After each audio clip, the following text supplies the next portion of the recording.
The opinions expressed on this show do not necessarily reflect those of the Barbers Chat Network, our great partners at H&B Media, or any of our media peers. We're just five idiots who love sports and love to talk shit. If you're offended easily, then this show isn't for you. And for those who aren't offended easily, sit back, relax, and enjoy the show. Remember, it's only entertainment. Getting paper on these player haters, old news, money on the other line, so I'm not gonna hold you. Money on the other line, so I'm not gonna.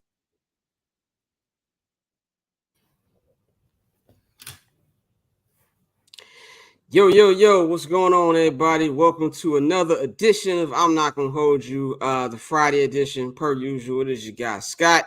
We are here to, the last weekend before the holidays begin. Thanksgiving is next Thursday.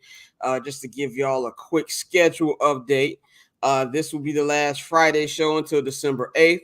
We're going to take a little hiatus after Monday's show because of the holidays. I'm also going to be doing a lot of traveling, going to Chicago, for finish up this Bears season, going to Monday Night Football.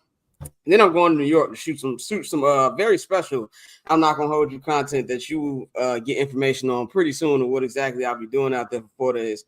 But so we'll have the show today. The whole 2 hours is free today. By the way, I'm in a festive mood this week, so y'all got the midweek show for free on Wednesday. Me and the boy Illy, who does that great theme song that you hear at the beginning of each and every episode. So if you want to check that out, that's up on the feed right now too. So all 2 hours be free today. We're gonna be talking about a lot of local stuff in the second hour, man. So Monday will be scheduled as usual, Monday show, and then we're off for 2 weeks. Be back on Monday, December 4th. Y'all know to follow me on Twitter and Instagram at BarberChat Scott. Y'all know to follow the Barbers Chat Network on Instagram and Twitter at BarbersChatNet. Subscribe to the Patreon, man. Patreon.com/BarbersChat Network. That is where you can get the second hour of the show most of the time when we don't have these free unlocked weeks. And of course, everything else that is on the Barbers Chat Network Patreon, including summer sessions, including early 79th and Hallis episodes. And of course, Cinema with the guys and everything else we got going on right there, man. So check all that shit out. Let's bring the crew in, man. We got a full squad here finally for the first time in, I say, a minute.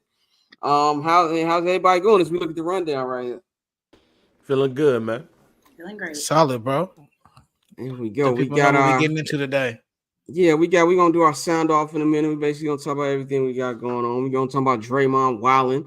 We're gonna talk about the Oakland A's. Now another Oakland team is leaving. They're going to Las Vegas. And a segment that I know Courtney's been waiting for the longest time. We're going to be talking about Mr. Joshua Allen. Then we're going to talk about two big AFC North quarterbacks that are out for the rest of the season. Then, of course, it is Cousin Dan Fridays where my cousin Dan comes on and just says whatever the fuck is on his mind. So we'll be talking to him. Then we'll have Goofy Mog of the Week. That will be in the first hour. We'll show y'all second hour later on when we get close to what we got in that second hour, man. But let's just get into it. We got I guess I wouldn't call it the holiday weekend, I guess. The weekend before the holiday. Y'all got anything going on?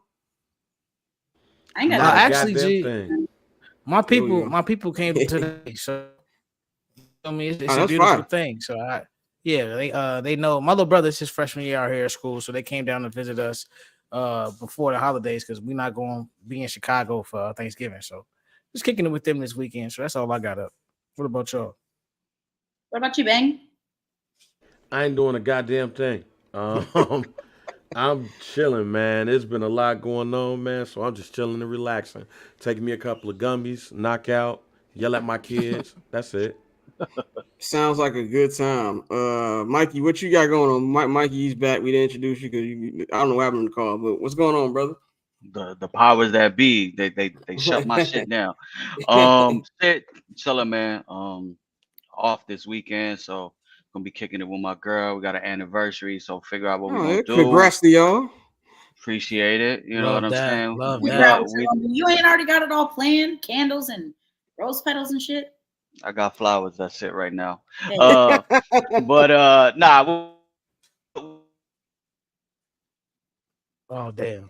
Oh damn, we lost them. Courtney, what you got? What you got? Hear me? Oh yeah, okay. Now we got. He back. We back. She heard I ain't got shit planned, and that was her. Yeah. She cut the Wi-Fi. No, just chilling, man. Just chilling and getting ready to see Justin Fields back on the field this Sunday. We will be talking about that in the second hour. I got a lot of things to say about that. Courtney, what you got going on? Just pretending to watch basketball and enjoy it tonight. I got some good hockey on the schedule for this weekend. So yeah, that's about it, man. Just chilling and watching sports per usual. I am going to be enjoying my final week of peace before I have to be around human beings every day for 6 weeks.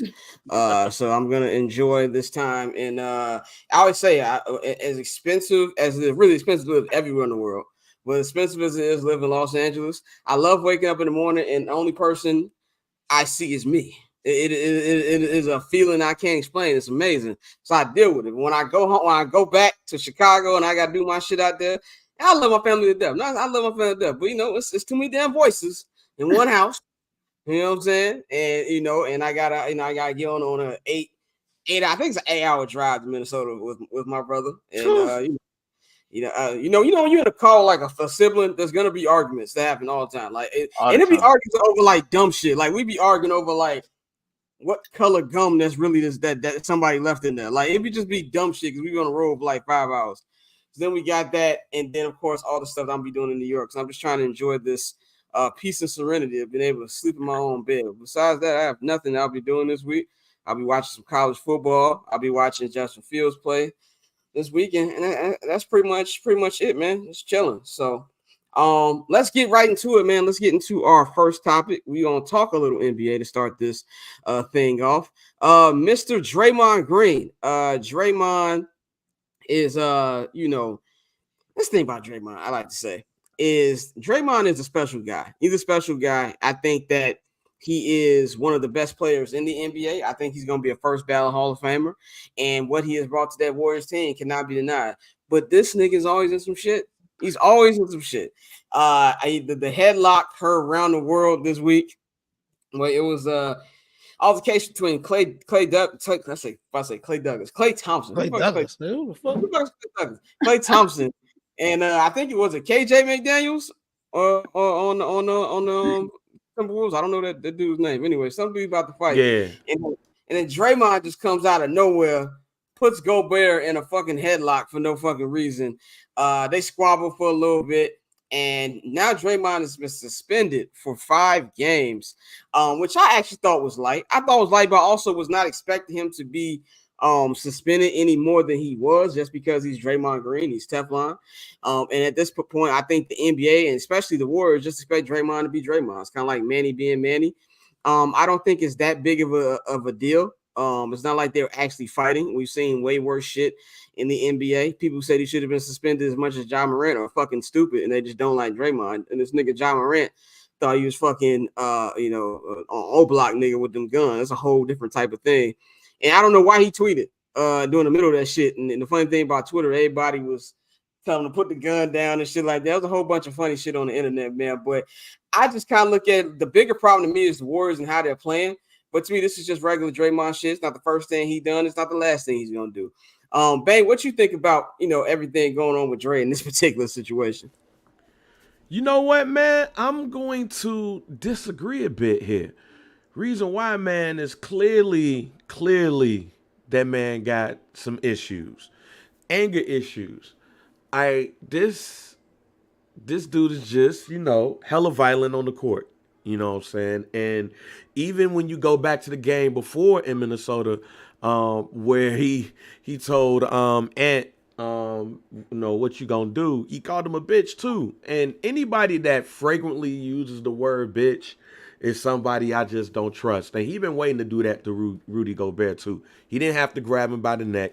He could have grabbed him, pushed him somewhere. Right? But nah, dude is about one more incident away from anger management classes.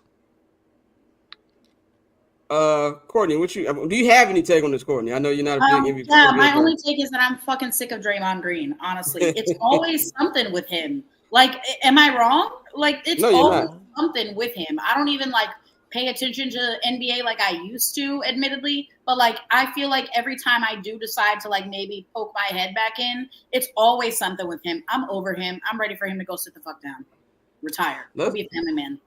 Gonna be a family man. Let's go to Mikey before they kick him out again. Mikey, what you think about Draymond, man? Man, I just found it hilarious. The score was 0-0, bro, and Right. he just started tweaking. So, I mean, Rudy Gobert was on to something when he said that Draymond got a history of not wanting to play when Steph is on the court. I mean, when you look at the statistics, it matches up. But at this point, he just is what it is. But he keeps getting away with it because nobody has punched him in his fucking face yet. You know, until somebody actually does something. People. He's like how he told Anthony Edwards, "You ain't gonna do shit. You ain't gonna do shit." And how he's going. It's true. Nobody has done anything yet to this point. So until somebody does it, he's just gonna keep doing it. Dante, what you think about Debo Green? Yeah, bro. I mean, I think it's something we go through every year with Draymond. Like, don't get me wrong. I think he's perfect for the Warriors. Draymond, I've always said, he's one of those guys. If he's on your team, you love it. But like, at this point, I think I know a lot of Warrior fans who are like, they feel like they fed up with it. But at the end of the day, it's early in the season. Had he done this shit like in the playoffs or when they really needed him, then it probably would have mattered a little more.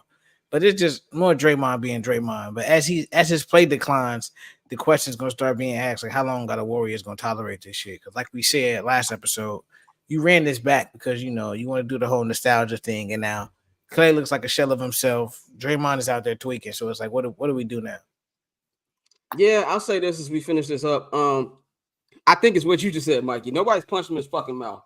Nobody has brought the smoke back to him because Draymond just always looked like one of them dudes who like he don't take a joke well. Like he looks like he's always on go. He's also one of the dudes in class who, you know what I'm saying, he might have been like the musty mug who always just want to fight for no fuck. He just want to wrestle niggas. Like Draymond always gave me that type of impression. But at the end of the day, it doesn't really matter because I don't feel like the NBA wants any smoke with the Warriors, which is a big thing, having smoke with different organizations by suspending them. And we even heard the comments from Steve Kerr. Like Steve Kerr know that Draymond was wrong, but he's protecting this guy. So I think 5 games is fair. Well, Scott, that second comment though, the one yesterday was a bit more telling. Like the first one, he was protecting him, but the second one was more or less, you could tell that the organization is like, yo, you ain't good enough to be doing this shit no more. Tone it down. And the game was 0-0. You know what I'm saying? Like it was 0-0. It just started. For him to jump out of body like that, like at some point, yeah, Steve Kerr, everybody got to be like, bro, what the fuck are you doing? Yeah. I mean, I did say this. Now I'll close up with move. I did say that I feel like this is going to be something that's going to be monitored as the season goes on. If they keep playing as bad as I think they're going to continue to play, I'm not worried about Draymond. I'm worried about Steph saying I'm playing some of the best basketball of my career. I don't want to be in this shit anymore. So if you want to hear more about that, I talked about that in the midweek episode, so y'all can check that out. But let's go to a little quick baseball news. The Oakland A's. We all know the city of Oakland.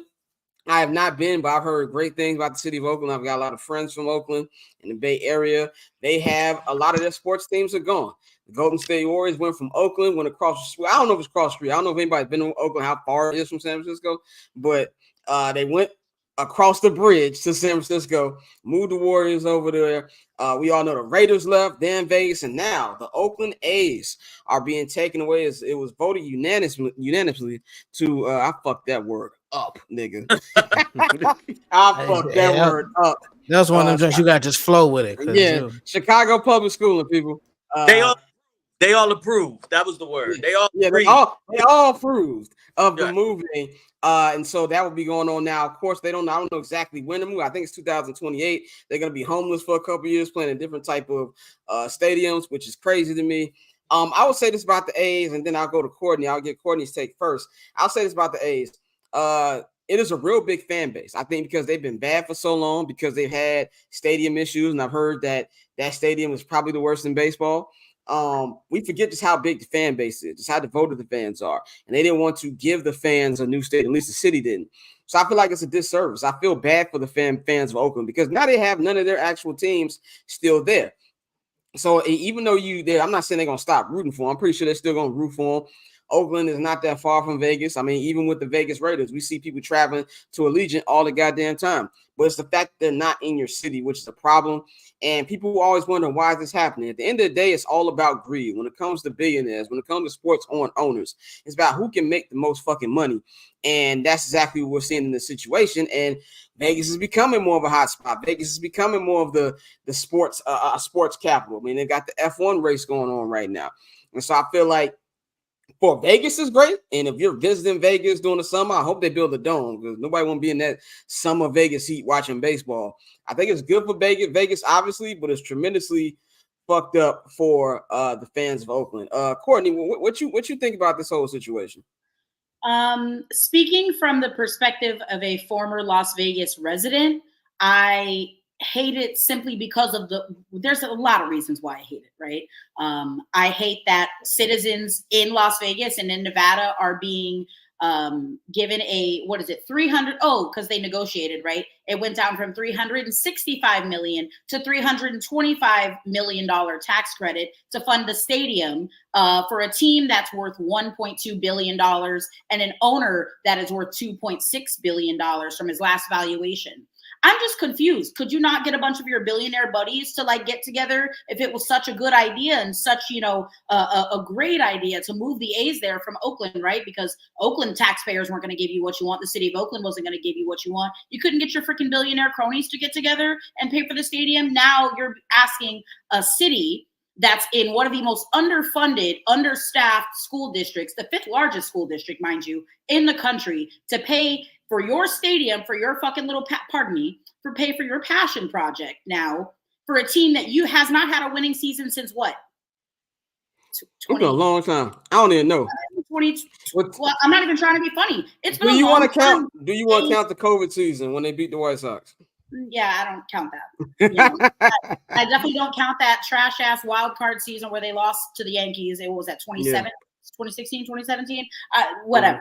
I digress. In a Las Vegas, they should be fucking ashamed, especially with that Fire Festival ass F1 race that they're putting on right now. I feel bad for citizens of Las Vegas. I feel bad for Oakland fans. It has nothing. Listen, Vegas is an event town, and I think they're going to learn real quick that unless you put forth a winning product, you're not going to get a model that replicates what the Golden Knights did. The Golden Knights had the benefit of the expansion draft, which allowed them to be very, very good, very, very fast. Unless John Fisher's plan is to pony up a bunch of freaking money to sign highly touted prospects in 2028 when they do eventually open up the stadium and the new hotel resort that's going to be attached to it, I just don't see that tide changing. 81 games is a lot for anybody to commit to in an event town like Vegas. Dante, I know you had a lot of thoughts on this on Twitter. What you think about this whole situation? Yeah, bro, it's extremely unfortunate. Like you said, we talk about Oakland losing, 3 teams in 5 years. With the A's especially, is when you look at the deal, all of the owners voted unanimously, but they also put a clause in it that a lot of people didn't really, mention that, if he sells the team, if he sells any stake of the team, it's going to be heavily taxed, and he has to split that with the owners. So it's not even a thing where he can make a shitload of money. So what you're going to see over this next, 4 years is they, pretty much, like you said, going to be a nomad team playing between Las Vegas and San Francisco, which makes no sense. They're going to be extremely bad, bro. Because like you said, when he gets to Vegas, he's going to have to put money into that. And also, the plot they got in Vegas is going to be the smallest by acres in the major leagues. I think right now Minnesota has that. And like they were able to really stuff that stadium into downtown Minnesota, and it's amazing. But when you talk about what they're trying to do, a lot of it just doesn't make sense. It all seems forced, and it's really unfortunate because, like you said, the history in Oakland, the mayor, she brought forth her plan that she gave to him, and like a lot of people are, blame the city, but at the same time, it's at a point where a lot of these cities need to stand up to these billionaires and say, hey, you can't just bleed the city and get all these tax credits for the stadium that you're really not going to pay for, and it falls back on our guys. And then the whole myth of job creation and all of that. Well, yeah, you make a lot of temporary jobs or jobs that are literally only available during the season, so it's not the same economic impact as people try to make it seem, and people know that now. So Oakland, because of everything else going on in the city, they stood on it. They were like, nah, bro, we're not doing that. If you want to build a stadium, we have a place for you. You have to fund it. And in typical billionaire fashion, he said no. You know, this is the heir to the Gap fortune. Like she says, we're around 2.7. You know, that probably will continue to grow. But it's just overall unfortunate. And you leave a top 10 market, which the Bay is, to go to Vegas, which is, like you said, it's an event town. So, you know, trying to fill that ballpark on a Wednesday night in the middle of the summertime is going to be interesting. So we're going to see, bro. But at the end of the day, I feel like the sports leagues got what they want. We've seen them lean into gambling, and now you're going to have every major sport, you know, with the eventual NBA team that goes there. You're going to have every major sport in Las Vegas. Mikey, what's your take on this? No, I agree. You got to feel for the fans. You got to, you know, they lost the Raiders, they lost the Warriors to San Francisco. I mean, there's going to be a generation of kids there, of families growing up, and you know, parents are going to have to explain what it was like to be a fan of, you know, the Oakland A, similar to the people in Washington talking about, you know, we used to grow up, you know, watching basketball for the Seattle Supersonics. So I think it's super sad. Obviously, it's greed. Selfishly, I'm interested in, you know, Las Vegas baseball. I think it can work, just because, like you said, it is a tourist destination. But the money will be spent there, which is sad because the money should have been spent in Oakland. So I'm just preparing myself for when Jerry Reinsdorf does this with the White Sox. Yeah, probably. Let's hope. Honestly, yeah. At this point, if you were to ask any of us if would we be upset if they moved the White Sox out of the South Side, I think we would all probably agree. Nah, like it is what it is. It would not move me whatsoever. Only Bang, if you take the little candy canes. Only if you take the little candy cane lollipops to the next ballpark. Hey, whatever they gotta do, you just get that shit out of my face. Bang, go ahead. What's your take on this? I feel kind of the opposite. Main reason why is because there's now 3 teams that's left. You know, if it's just been one, all right, cool. But it's been 3. That means, you know, that, you know, even still, there's not been a structure put in place to even prepare for such an exodus like this. And I seen this happen firsthand because I was living in St. Louis when the Rams was there. And I mean, basically, it was a poison pill there. As soon as Stan Kroenke got the team, he already knew what the lit was. So, I mean, yeah, it's sad and it's unfortunate and everything. But, you know, at the end of the day, it's all about big business, and you have to play big business in order to keep big business. And when that don't happen, the team leaves. I am interested to see what's going to happen in Las Vegas, though, because, or like Courtney said, it's like, yo, it's so much shit to do there. Am I really going to sit in this heat for 2.5 hours to watch a shitty baseball team? That baby stadium better be indoors. It's not going to be. But right, it's not going to be. So which in a city that is over 100 degrees for 5 months out of the year, 6 months out of the year, that's during prime baseball season. Absolutely not. They're gonna be feeling some real Texas Rangers-esque baseball when, you know, it's all subterranean and it's like 120 degrees on the field, and then they're building a new one right across the fucking street in like 5 to 10 years. Bank on it. Yeah. So. No, you got to play big business. I just wish the team would have went somewhere else other than Las Vegas. That's it. I mean, my final take on this is I think y'all are correct, but they 100% need a fucking inside stadium. Like they get a good, they really not gonna sell anything if they got that hot ass heat.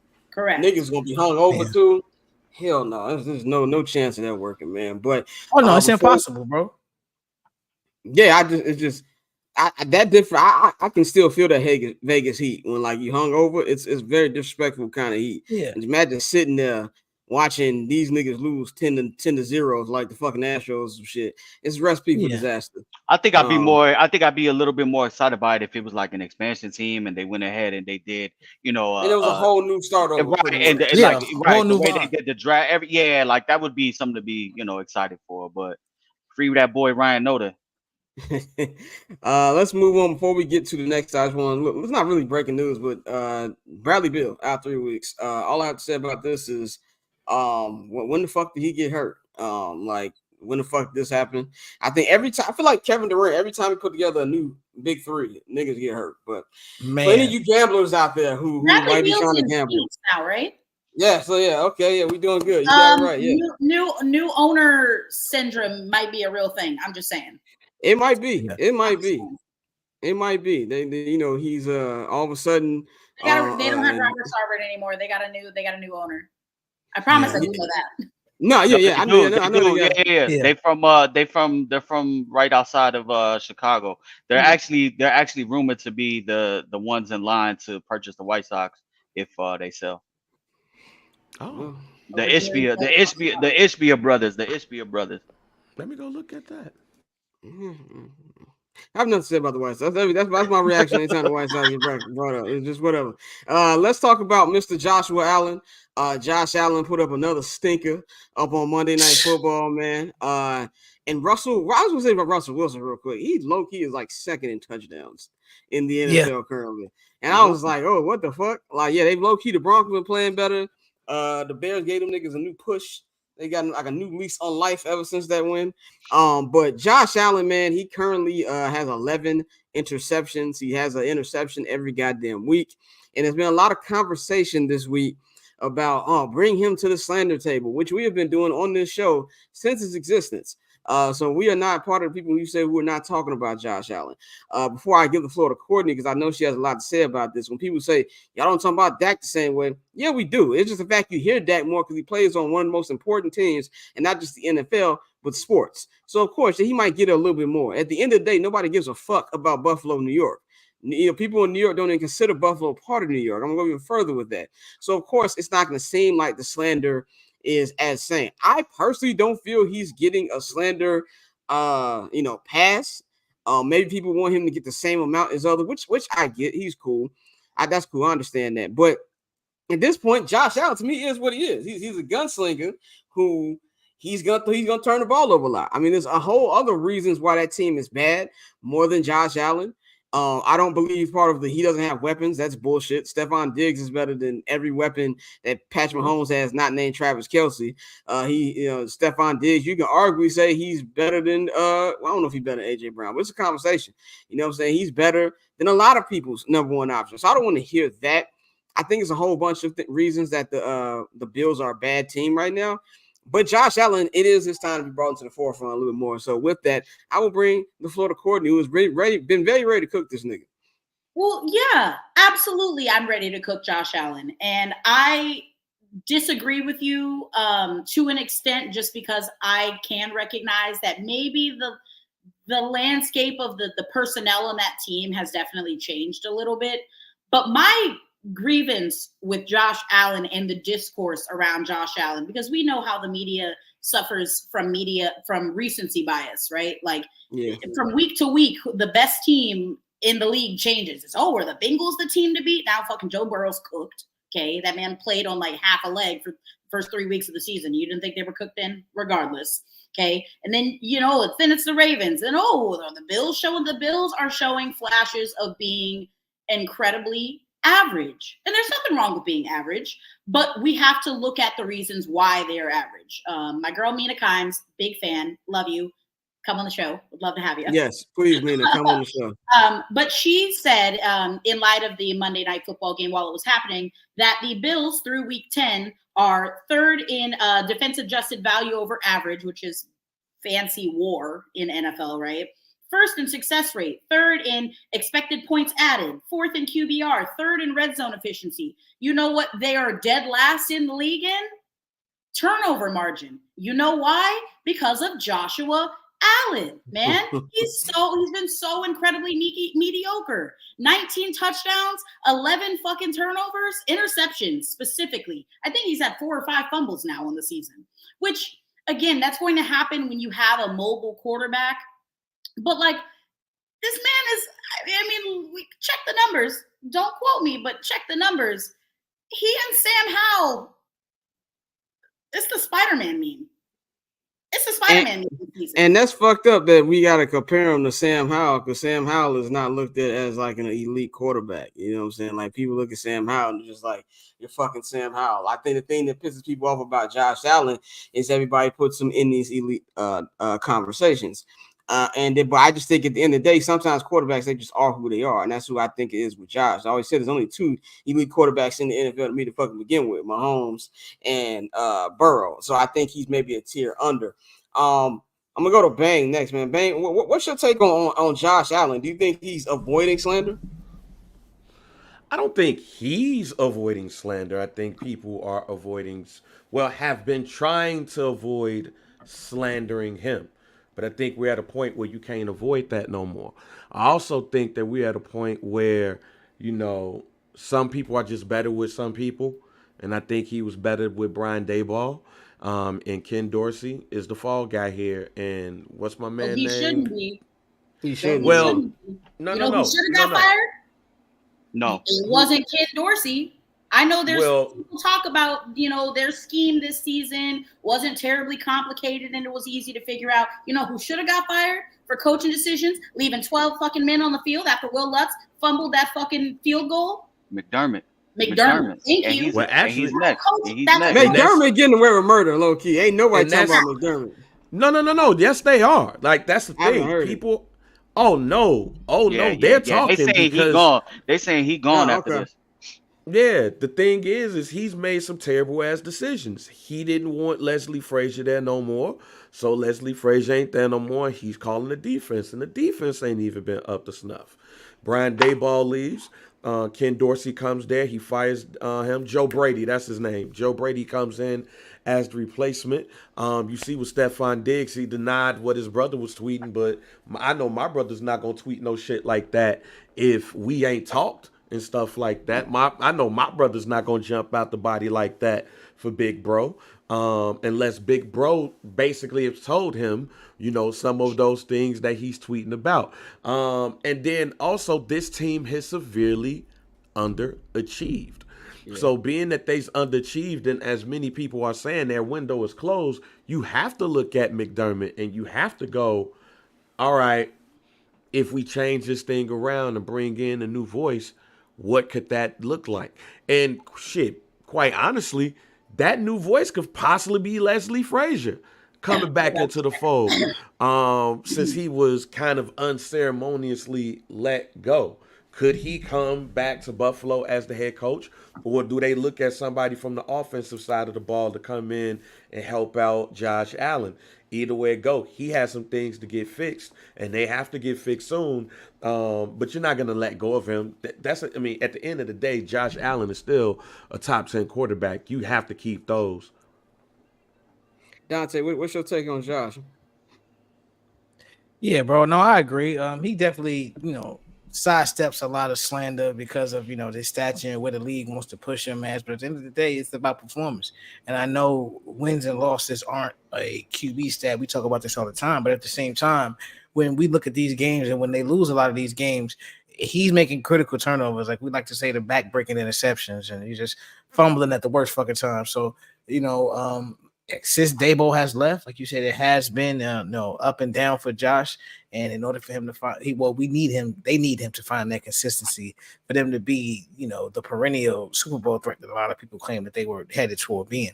So I think, like I said, he definitely does not get the slander he deserves. And I think it's time for people to start really acknowledging that and saying, hey, the same way we do with these others, the same way we do with Dak, shit.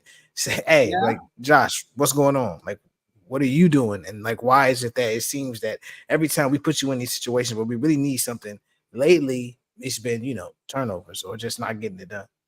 It just you can't lose the games that they've lost, like you said, and substantiate why this team. First off, their window is closed. I think their window is closed unless they make some serious changes, starting with coaching.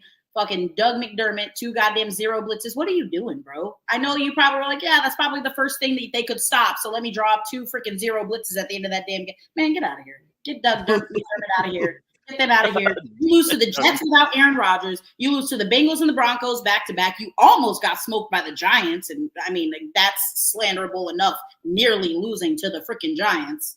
You lose to the Jags in London, who the Jags, started off the season maybe a little hot and have since cooled down because Trevor Lawrence is not it. It's inexcusable. I think they need a complete overhaul of that front office. I don't think, again, Ken Dorsey should have lost his job. I think Doug McDermott should have lost his job first. That being said, get them out of here. It's only been two weeks this season that Josh Allen hasn't had a fumble. Maybe you need to sit that man down and have a conversation. This is how I know that Courtney's really upset. She called that nigga Doug McDermott like 5 times. Shout out to Douglas McBuckets, Chicago Bulls legend. Creighton's finest. Shout out to the Creighton's finest. Shout out Creighton's finest. Mikey, what's your take on the whole? I know you're on the front lines here with Courtney on y'all. For sure. I'm definitely anti Josh Allen, but then it's a twofold part. Roster wise, talent wise, yeah, they are lacking. They don't have a legit number 2 wide receiver. Gabe Davis is not it. As a Gabe Davis owner in fantasy, he's not it. And I think Sean McDermott, I think they've kind of what was it? Phil Jackson or Phil Jackson that said, you stay somewhere, 10 years, and then after that, I think you need a new voice regardless.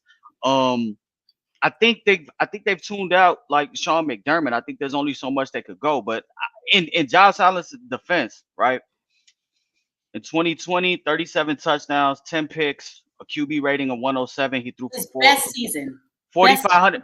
Oh, okay, 4,500 yards. The following season, 2021, 4,400 yards, 36 TDs, 15 picks, a QB rating of 92. Last year, 4,200 yards, 35 TDs, 14 picks, a QB rating of 96. I don't think it's time to slander Josh Allen because he's still a great player. As a Bears fan, as a fan of anybody, if you don't have Patrick Mahomes, Joe Burrow, Lamar Jackson as your quarterback right now, you're taking that on your team. You're lying if you say you're not. But what I think they need to start highlighting more, and he deserves slander for, is the manner in which he gives up the ball and at the moment he gives up the ball. I do not know a quarterback that consistently fucking pisses down his leg in the red zone or within the 20 and gives away the ball to the other team as much as Josh Allen. That is what he needs to be slandered for. He needs to be slandered for ball security. And it's at the very worst fucking times. Now, mind you, against the Bengals, he was hooping. That was on Dalton Kincaid. Dalton Kincaid killed one of Josh Allen's best drives with a fumble in the red zone. And then the game got out of hand there. But with Josh Allen, there needs to be a microscope on him. He has to take care of the fucking ball because, at any given time in a critical moment, he's liable to give it up. As much as he is to give you the lead, he's liable to give it up. So I think this is year 1. And we said this on the very first episode. I said that was my team to watch, that there might be he might get some heat going into the offseason.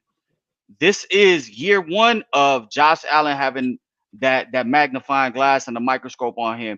And we'll see what happens going into next year. Next year, he's not going to be getting the praise and everything that they were giving him going into this year. They're going to be on his ass, talking about, hey, Josh Allen needs to step up, or does Buffalo need to make a QB change?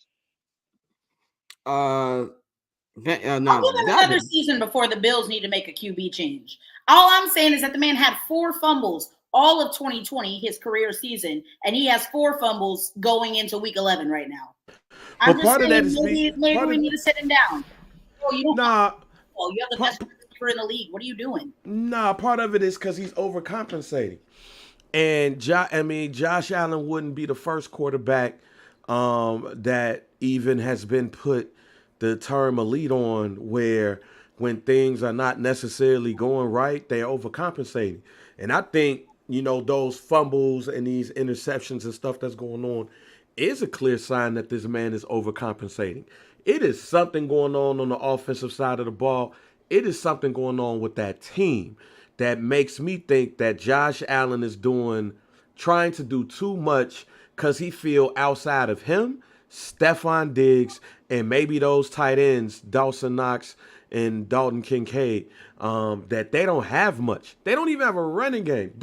The Buffalo Bills are the one great team in the NFL that, to me, refuses to go out and get a running back. Like, it feels like to me from the backside of the offense, They refuse to get that man a running back that can take the pressure off of him. Out of all the running backs that's been available, they ain't got none of them.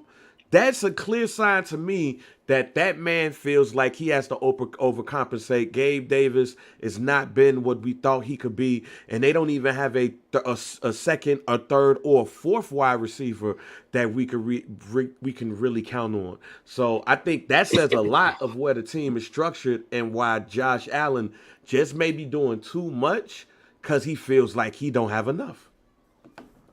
I mean, that could be part of it. We got Cousin Dan. It's Cousin Dan Fridays, people. Sunglasses. It's Cousin Dan Fridays, man. We're gonna, before we get into his actual, topics that we like to talk about each and every Friday on here, let's talk about what's going on in the AFC North, man. The AFC North got kind of decimated this week with two big time injuries. Of course, Freaky Sean got injured, his throwing shoulder, and he will be out for the rest of the regular season, coming off his best game of the year over the Baltimore Ravens this past week. And so he's going to be out for the year. He talked about it, said he wanted to play through it. He wasn't able to do it.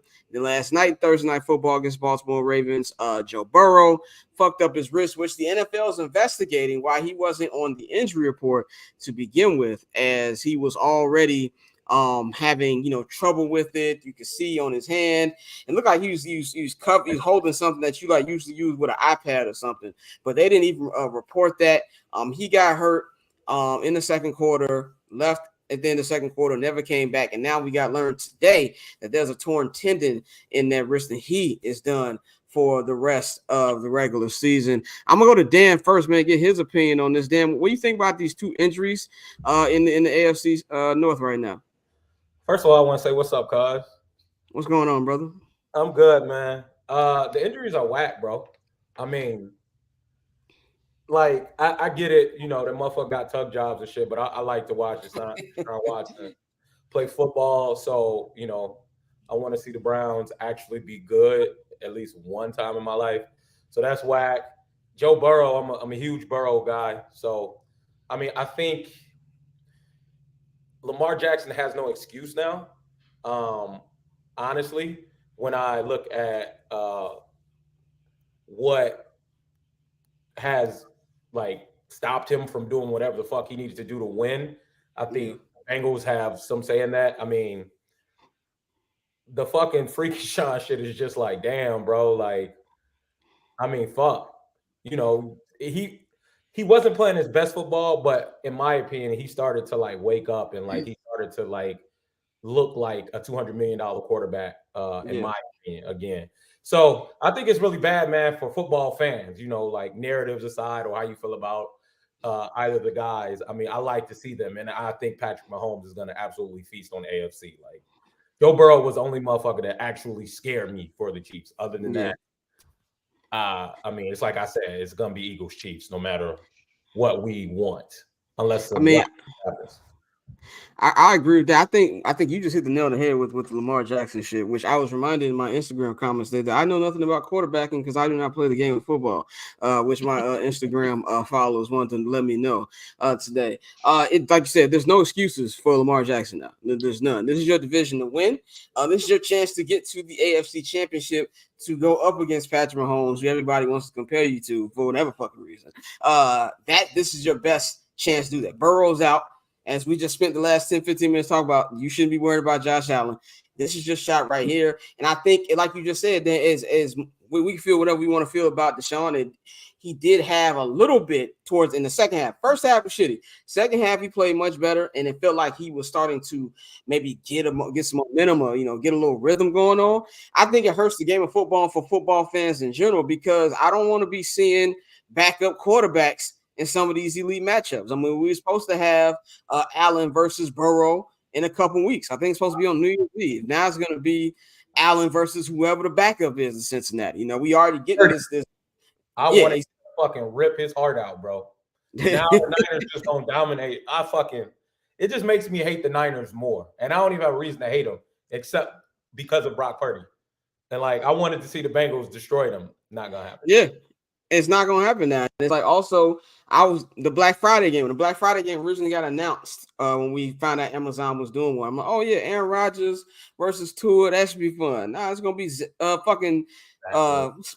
Wilson and Tua. Like that's the hangover game. I ate too much food yesterday and I'm drunk as hell. This will be background noise game. But let's go to Mikey first. Mikey, man, what do you think about these two injuries in the AFC North? I mean, I think it's ass from the perspective of it looked like the Bengals were starting to put it together. You know, it's just one of those seasons, man. Sometimes you just got to chalk it up to Joe Burrow.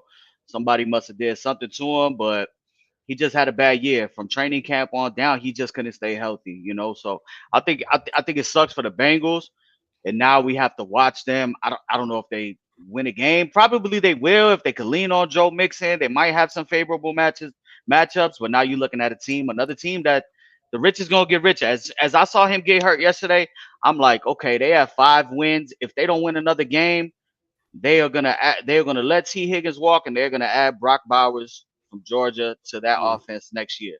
So I just started looking for next year. Like, it's okay. The Bengals will bounce back next year. Joe Burrow just needed to. Sometimes it's like that, man. Sometimes, what? You know how they say, sometimes God say you're moving too fast and somebody will just, something will just stop it getting your way. And that's what it is. For Deshaun Watson, it sucks too. Like, I know contrary to all the nasty shit he does, I agree with Cousin Dan. Like, I fuck with watching him on the field because I remember what he was like as a quarterback way before everything else. So it seemed like he started to round into form. That defense is elite. So, it sucks for them. And I mean, we could take it one step further with Kirk Cousins, Now, how the Vikings keep winning, I have no fucking clue, but that's another starting quarterback in a position to be in that wild card in the hunt graphic, come, December in a couple weeks. So it sucks. The only thing I do say is I know it's on Lamar, right? Like it's set up for Lamar, but we can't take away from the fact for Lamar too that he just lost his number 1 target, Mark Andrews, for the rest of the season too. So, I mean, he did, but it's still that shit. He did, but now I want to see how they game plan with Lamar because they have an elite running game. All aboard the Gus bus. Yeah. They got an elite running game.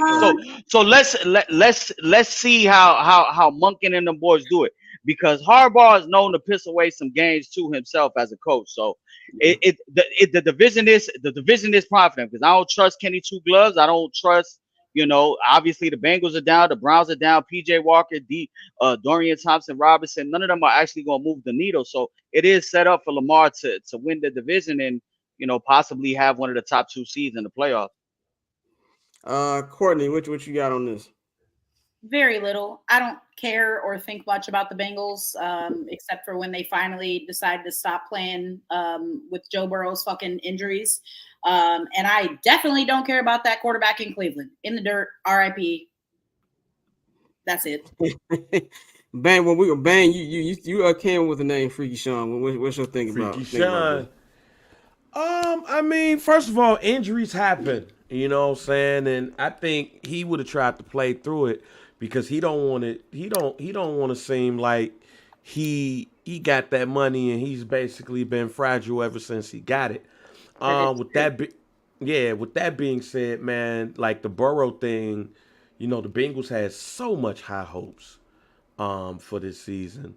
And who is Jake Browning? They don't even have a backup we know. And that's probably the worst part of the Bengals side because, I mean, quiet as kept, y'all, Joe Burrow has been oft injured since he's been in the league. And you didn't get a quality backup to keep the ball rolling.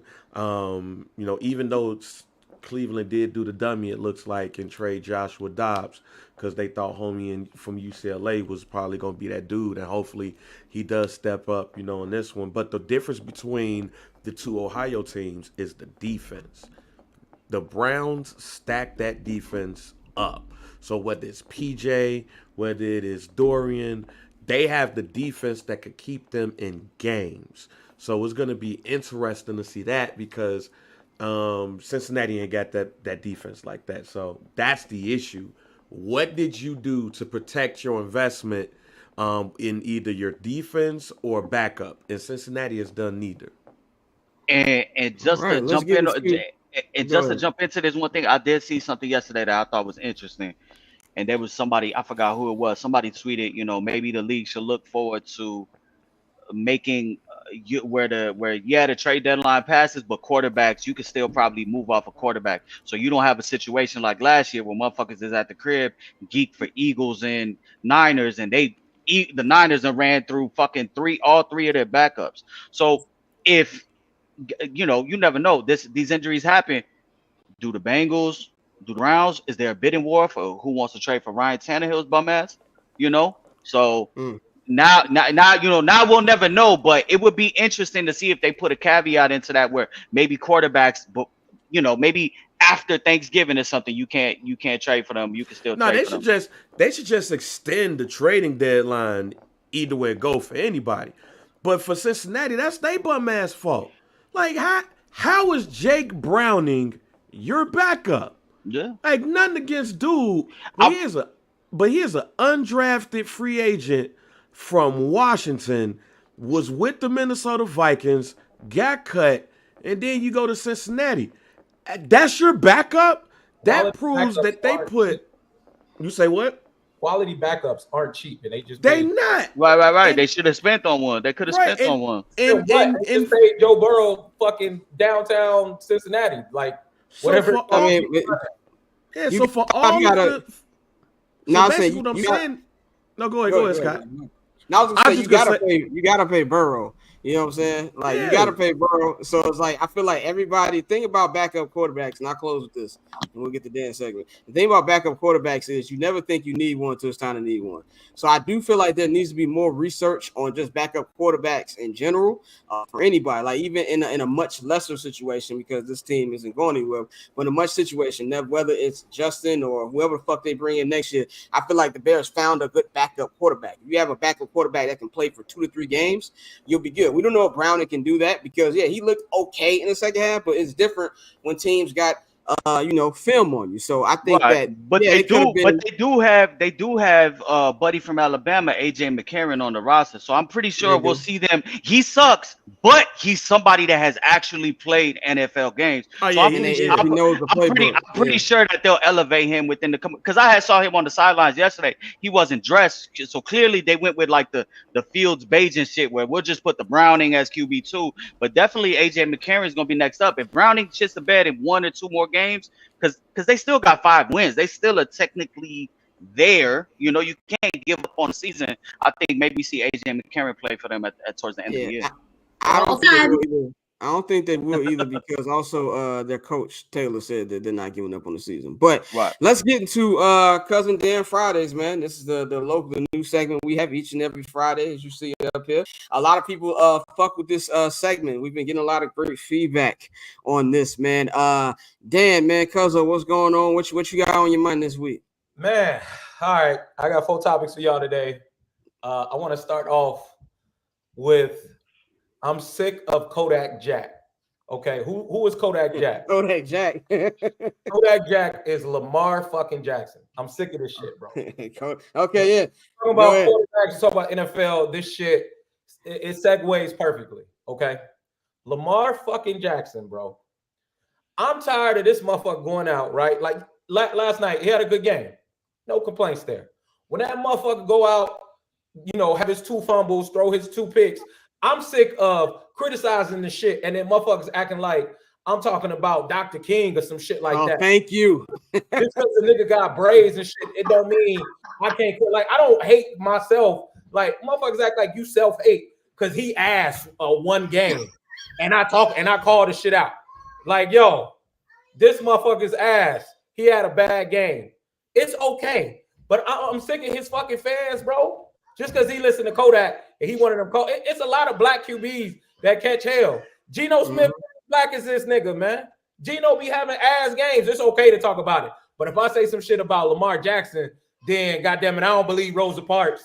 I'm sick of the shit. This is what they fought for.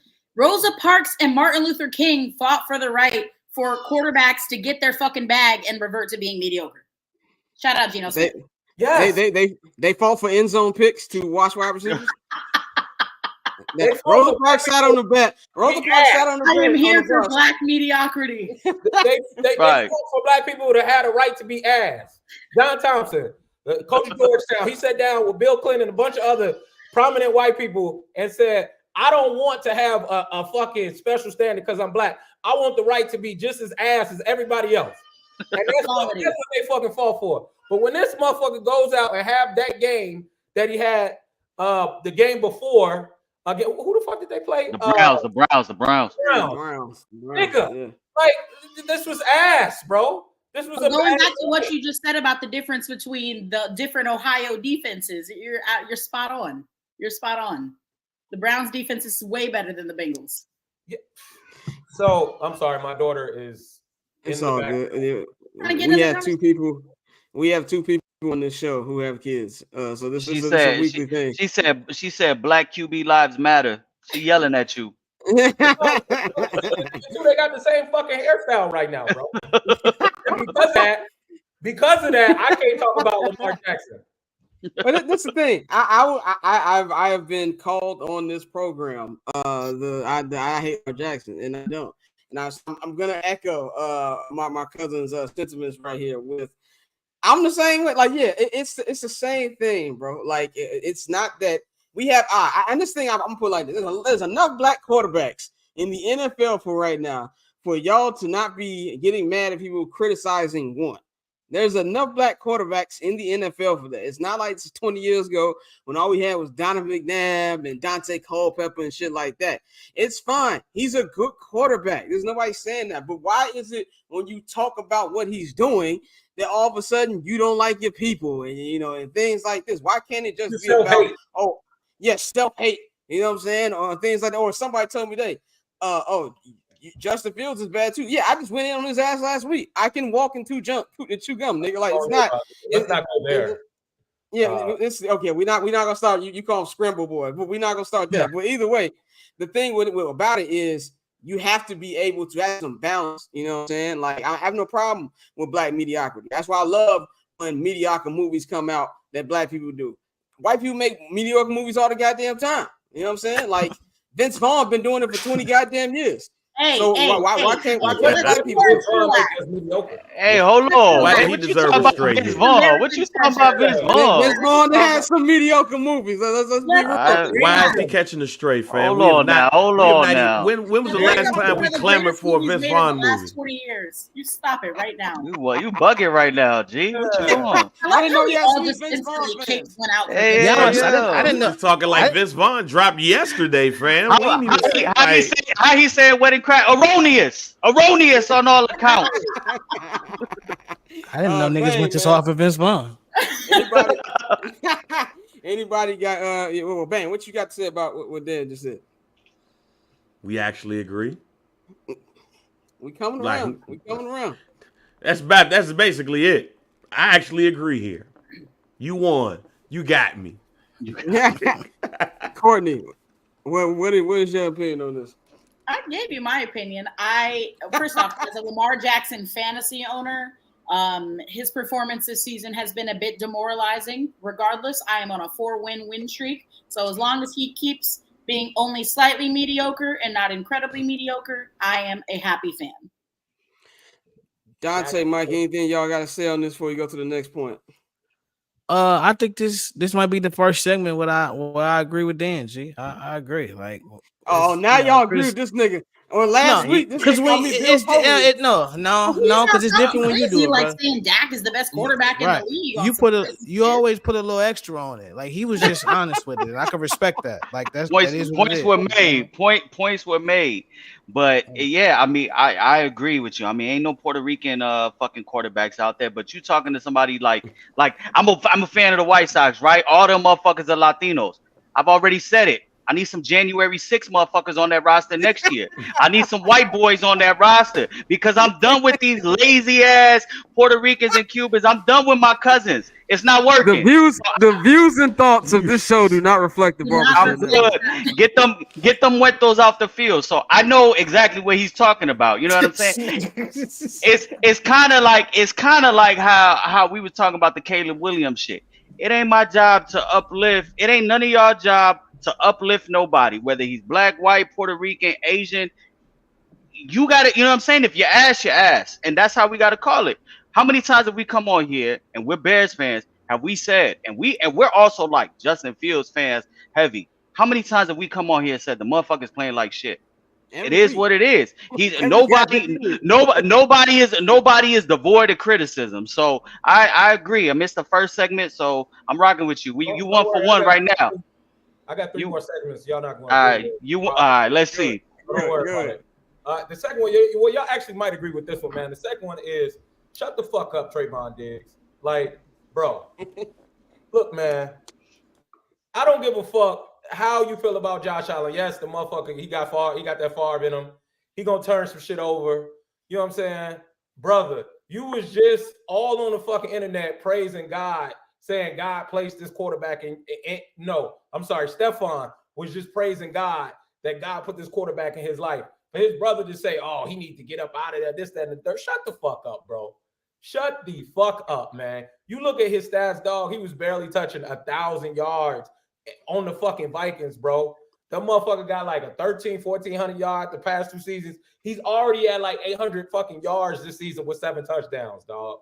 Like, yes, turnovers, all that shit gonna happen. Josh Allen is a fucking gun, but at the fucking wide receiver position, your ass should not have shit to complain about. I think they said this on the stat. The motherfucker has the most targets and receptions of any wide receiver this year. What else can you fucking be crying about, bro? Like, I don't understand, man. Where you want him to go? You want him to go to Dallas or some shit? They can't afford your brother. Like, where do you want your brother to be, dog? Because it's a lot of fucked up situations this man could be in. He can still be in Minnesota right now. And I don't give a fuck how much how good the Vikings look right now and how good Charlie Villanueva look, brother, look.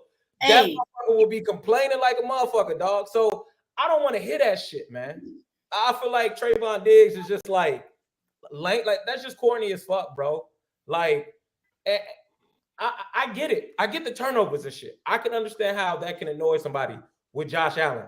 But acting like Josh Allen not a top 5 quarterback and like the Bills are just in disarray. Motherfucker, you're 1 game behind the Dolphins, who the fucking Bills put the Dolphins on that Summer Jam screen, dog. He be talking about free his brother like he on the Bears or some shit. Right? I don't understand. You gotta feel like it when you got Josh Allen. No, it don't. No, it don't.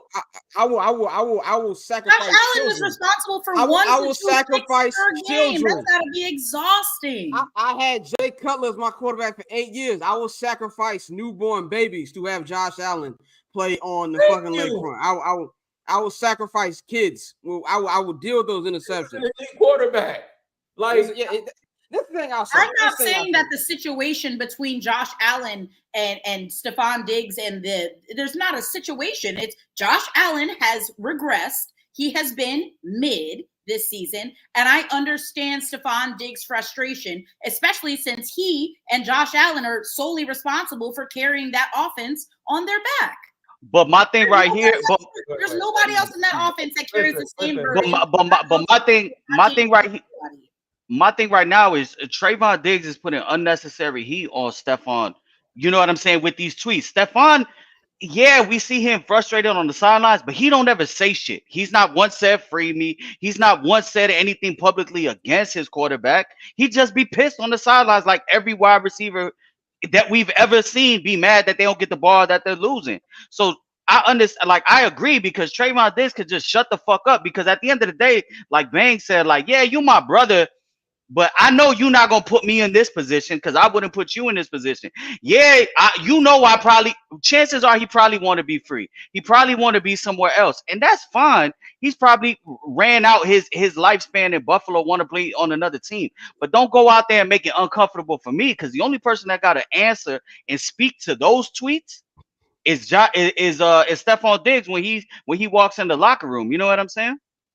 Well, here, hold on before you go, Dan. Before you go, Courtney, I know you got to dip, so we gonna get you up out of here.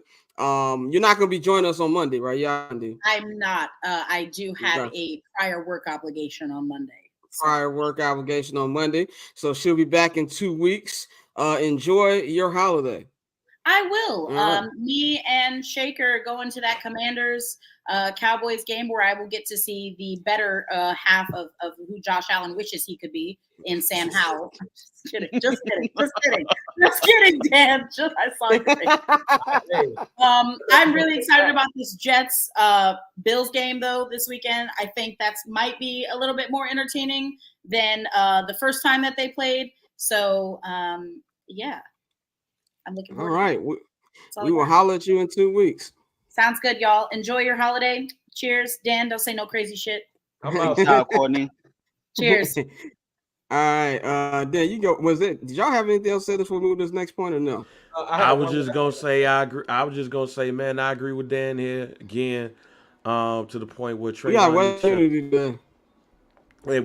needs to shut the fuck up. Don't put your brother, especially your older brother, in the position where he has to explain shit about you. No matter how you feel, that if you're doing the right thing or not, leave him out of it, fam. He's already in a weird position, and you're gonna put him in even a worse position. No, man, brothers don't do that. Agreed. Then go to your next joint. Here, let's move on, man. Let's move on to the NBA. All right. Mm-hmm. This next segment is called Damn, AD can't have a bad game. Now, here's my thing, bro. Like, I understand the Lakers lens is real. I understand the LeBron hate is real. I understand Lakers tax is real. But now the shit is just kind of getting out of hand for me, man. You know, no one is more critical of Anthony Davis than me. But it's like, I think we got a lot of box score watchers out here, man, kind of comment on the Lakers situation. Like, here, like AD, hands down, I'm going to say 7, maybe 8 games of this season, been our best player. Go out there, 30 points, 3 blocks, 12 rebounds. Cool. I would say to my guys, like, man, this motherfucker AD hooping. He'd do that for like 3-4 games. And then they always say, just wait until he had that one game. And then that's when motherfuckers want to talk. But he had that game against Sacramento, right? And, you know, you got to give Sabonis was hooping. Like, he put him on a fucking summer jam screen. It happens. Like, you're going to have bad games. You're going to be ass. Like, I just feel like if AD wasn't on the Lakers, if that motherfucker played for any other team, the whole fucking psyche around this motherfucker, you know, fuck all the injuries and shit. We get it. You know what I'm saying? People get their jokes off and shit. But I'm like, you going to fucking sit in my face and tell me and talk about Anthony Davis like he's ass because of one bad fucking game, when on the night before the motherfucker had 19 and 11 and 6 blocks against the fake-ass defensive player of the year, held him to 8 points, played the Kings on the back-to-back, and because he had like 9 points that game, all of a sudden, you see, like, just shut the fuck up, bro. Say you a hater. Say what it really is. You just need something, because LeBron had a 28-point or 30-point triple-double that game. I need something to talk about. The Lakers lost. You're not happy with that. You know, that make a lot of motherfuckers happy. So a lot of the times, like, the shit that they want to get off, they direct it to AD because they can't say the shit about Bron. That motherfucker, it's rarely that he have a bad game. But it's like, bro, I think any motherfucker that watches basketball or actually watches the Lakers can't sit here and say, oh, man. Like, I've seen comments like, you know what I'm saying, we can't win because of AD and this, that, and the third. And, like, I'm like, motherfucker, even when you have his bad games, they usually be like 18 points. He had like 15 rebounds and like 4 blocks, and he's still our best player fucking hands down on defense, no matter how bad the fucking game he's having. And so I just don't understand this shit, bro. Like, I understand it, but it's like, just say you're a fucking hater, but don't sit here and say like, oh, he can't have a bad game. Like, motherfucker, he's not going to average 30 and 20 and fucking 8 blocks every fucking game. That's just not how it works, bro. So I just wanted to get that off my chest. I'll go to Mikey first because I'll close it up. But Mikey, what you think about AD? I mean, you gotta remember though, damn, motherfuckers is gambling. So a lot of the new hate that these players get, and especially AD, is because his ass is 7 foot, not getting 10 rebounds. You know what I'm saying? Like, people put money, real life money, on Anthony Davis to do shit. That's where I'm seeing a lot of slander come from. I watched the game against the Grizz. I watched the last couple games because, like I said, motherfuckers is gambling. He averaging 33 points, 11 rebounds. You're not, and 3 blocks so far this season. You're not gambling correctly. Fuck them.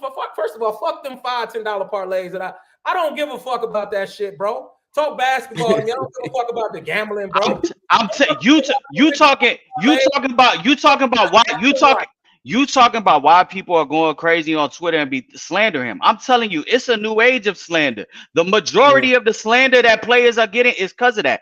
But I watched him. He had Jaren Jackson in hell. What happened? But you know what happens? The thing with the Lakers and the thing with the Anthony Davis slander is it goes both ways. There are moments where, hey, AD, I need you to give me 30 and 12, and he don't. That Kings game, I was watching it. They were not fucking missing from 3. They were on fire. So at what point, you kind of got to shy away from AD there, and you can't chase threes with 2s. You know what I'm saying? So just based off of the game script, like you said, motherfuckers be box score watching. If you didn't watch the game, then you don't see that, like, oh shit, Kevin Huerter got 15 in the first half. The Kings are shooting 60% from 3. They're down 18. Like, you can't really, when you're down 18, you can't play. You can't play through AD to you know what I'm saying, to cover that gap. Now you just chasing threes. So that's really where it starts off with. And I mean, that's got to be a coaching adjustment. You just got to start off the game feeding him. You know what I'm saying? Like, they need to run the offense through him. But it's hard when you got a motherfucker like Bron who's still doing what he's doing. But I get it. Like, people do be box score watching. But if you're not sitting here watching the games, like, the Kings were shooting fucking lights out. So, like, at what point, you know, at a certain point, AD just becomes null and void. I agree. Well, you're making my point.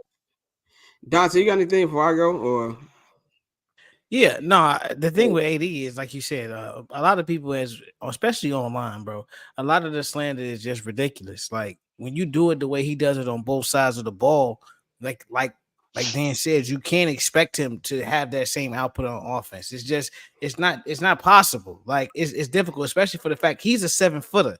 He's not a guard out there playing both sides of the ball. This is a big nigga out there running both sides of the ball. He usually has the toughest assignment on defense, and not to mention the pick and rolls. That's why he hates playing the 5 so much, because niggas try to pick and roll him to death, and then now he got to run around and chase guards, and then go on the other side. All right, we're gonna try to run the offense through you. That's why the Lakers can't really run plays through AD a lot, because that nigga be tired. Like Mikey said, if you actually watch the games, AD be out there working, and he's not a legit 5. Motherfuckers forget that he was he was a 6'2" point guard in high school that just fucking shot up, and all of a sudden it's get your big ass down in the paint. Yeah, and I also think that's why he falls around a lot, because up until, like he said, until he got to high school, bro was a point guard. I'm still waiting for that growth. I'm still waiting for that growth spurt. Man, I'll say like this. I'll wrap it up with this. We go to the last point. I agree with everything y'all saying. I watch every Lakers game because I live in the area and these niggas come on, and I don't want to watch nobody else. So I watch the games. I don't hate Anthony Davis. I think Anthony Davis is a problem. This is the issue. And I think what you just brought up with LeBron is the thing. LeBron would be busting his ass out there. Like, the fact that LeBron is playing this well at his age, and not that AD don't play well, because honestly, I didn't really have an issue with AD in the West Conference Finals. Like I've said about the West Conference Finals a million times, I don't think Bron played bad. I don't think AD played bad. They just ran up into a fucking freight train. But I think the issue, they had a better team. It didn't matter. Like, if you look at and when you come with NBA slander in general, as not even just NBA.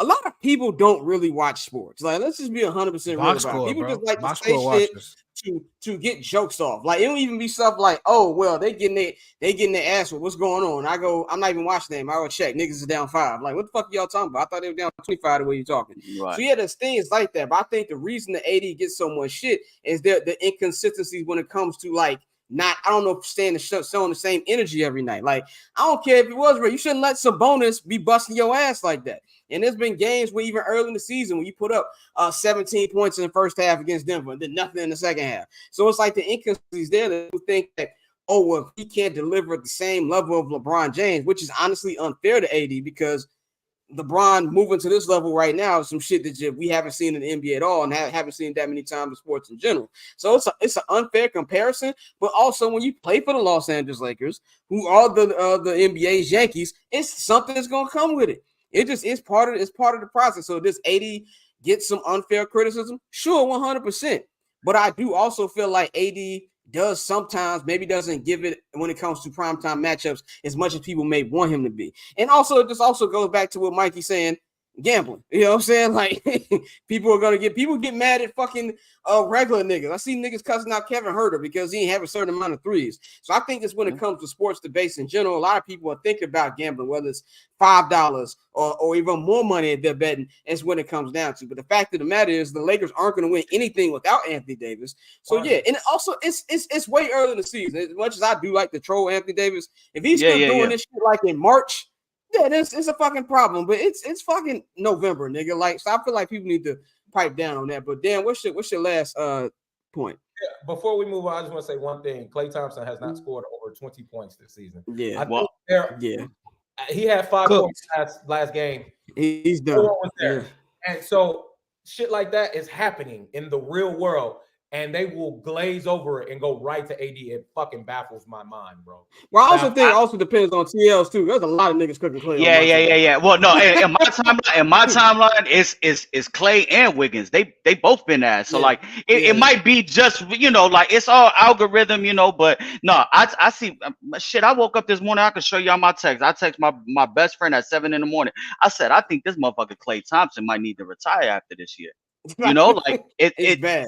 He looking bad out there, but really just, it's how people consume sports and what they want to put out. Yeah, and real quick, G, I know we joke about it a lot, but I also think the outliers make us really forget how hard this shit is. Like, prime example, Klay's been in the league 13 years and had 2 major injuries back to back. He should look like this. Like, he should be slowing the fuck down. Like, so when you had a Steph, you had a Bronze, you had the guys who played for 20 years, 18 years, and they still are elite in year 15, 16, 17. That makes us forget that for a lot of motherfuckers, no, after year 8 or 9, it usually starts to trend down for a lot of people, G. And so for Klay, 33, that's supposed to be it. Yeah, for real. It really is. 100%. That's literally what I text my boy this morning. I say, 13 seasons is a career. Ain't that what Mike played? Like, or you know what I mean? Or there was like the majority of the people back then, they played Mike 13 seasons. That's all, from what like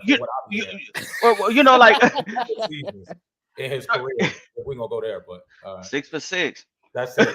The only seasons that matter or happen in Michael Jordan's career. So just what's your final point, man?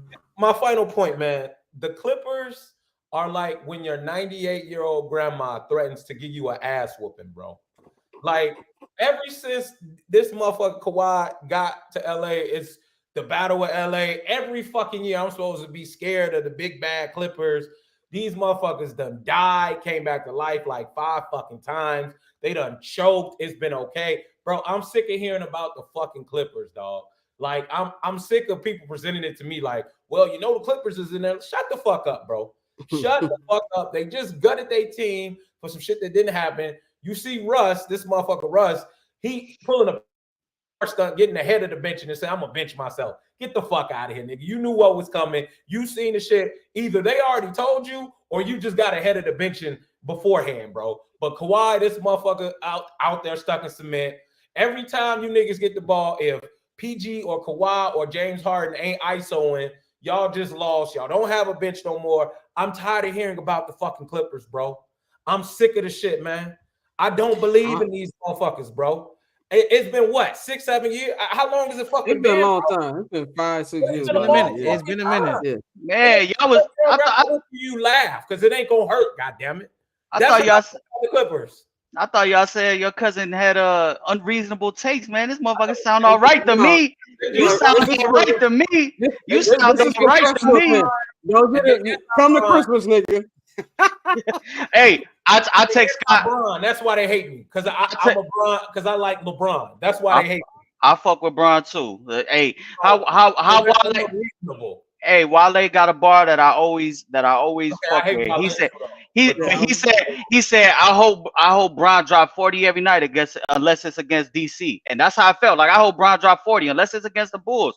Like I don't give a fuck. I'm not out there playing. But I text Scott this the other day. I said I think it was Sunday when they lost to the Grizzlies. I said, man, Scott, when the motherfuckers gonna give the Clippers the smoke and they just gonna blow it up? And then he brought up a good point. Ballmer is building up that stadium, everything. They gotta make that work. Yeah, they gotta wait. They gotta wait. Scott. The thing. Kawhi and PG they both have player options. One of them motherfuckers is gone, bro. And PG got the most value. PG got the most value because he's hooping. And the reason why I pray to God the Lakers don't touch Zach LaVine is because that motherfucker PG gonna come right across the hall in that and get in that Lakers jersey. Mark my words, bro. That would be fire. Scott, be real. Scott, be real.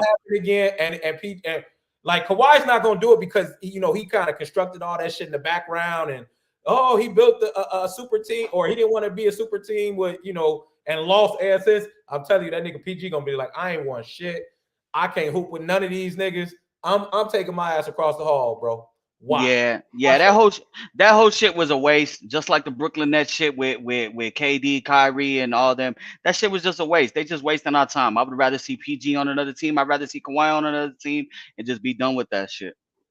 What are you saying, Mikey? You say you want me to what? I was gonna say, be real. You live in LA. How many motherfuckers you see wearing Clippers gear? Like 20 people. When I'm not the Clippers. When you're not working the Clippers. You know what I'm saying? You know what I'm saying? This thing, and by the way, I have nothing bad to say about LeBron James. Shout out to shout out all my uninterrupted family out there. By the way, that's my political response to that. My political ties will not allow me to talk about that man anymore. Shout out to LeBron. But this thing about I agree with when you text me that, Mike. I agree with you. If from a basketball perspective, this shit is not going to work. It's definitely not going to work when you brought fucking James Harden in, which he is like the team killer. With every place he goes, it's like destruction follows. So I agree with that. But also, there's two reasons why I don't think Paul George. One, Paul George, $48 million next year. It's a player option, but it's $48 million. I don't know who else is paying that nigga $48 million. Would it surprise me if he left? Absolutely not. At this point, I'm not surprised by any NBA player moving anywhere.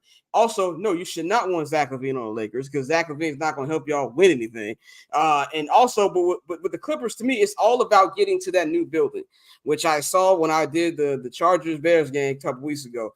It's big as shit. That whole little thing they're building over there in Inglewood, it's a big part of what they're trying to build for the team. So, yeah, Kawhi is there to go. And I think Kawhi, as big of a Kawhi fan as I am, nobody gets away with less slander than him. Like he won that championship he won in Toronto was his was his shield.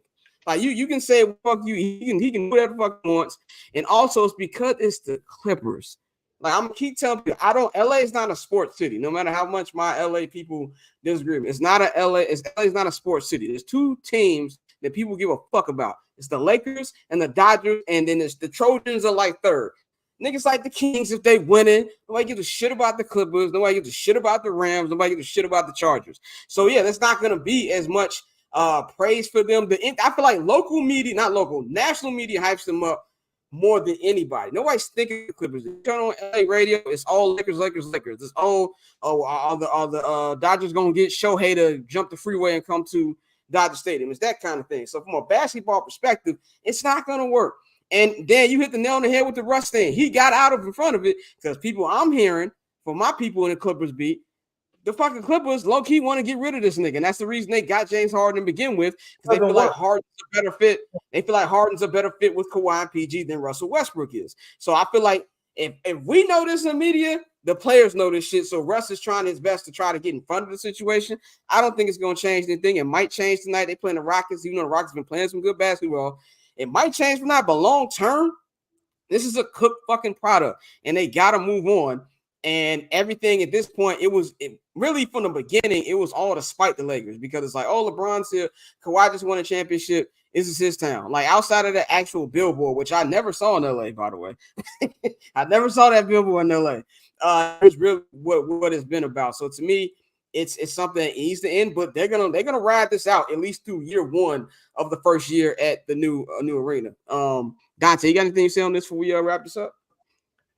Yeah, I mean that's the key right there, the arena. I agree that it's time to put up or shut up with the Clippers. It's been time for about the last 3 seasons, but at the end of the day, Ballmer knows he has to try to sell tickets in that arena. And for the last few years, they've been coasting off the fact that they share a building with the Lakers, and so being at Staples, at LA Live, where you can get some extra traffic, as opposed to now you're gonna be in Inglewood, and you have to give people a reason to come to Inglewood. And if you've been to LA and Inglewood, they close, but it ain't. You have to get over to Inglewood, my nigga. You have to pay for parking. You have to get back after the game. So, and then when you leave the game, don't get the new gentrification fucked up. You walk down Manchester, nigga, it's gonna be a whole bunch of hey blood. Yeah.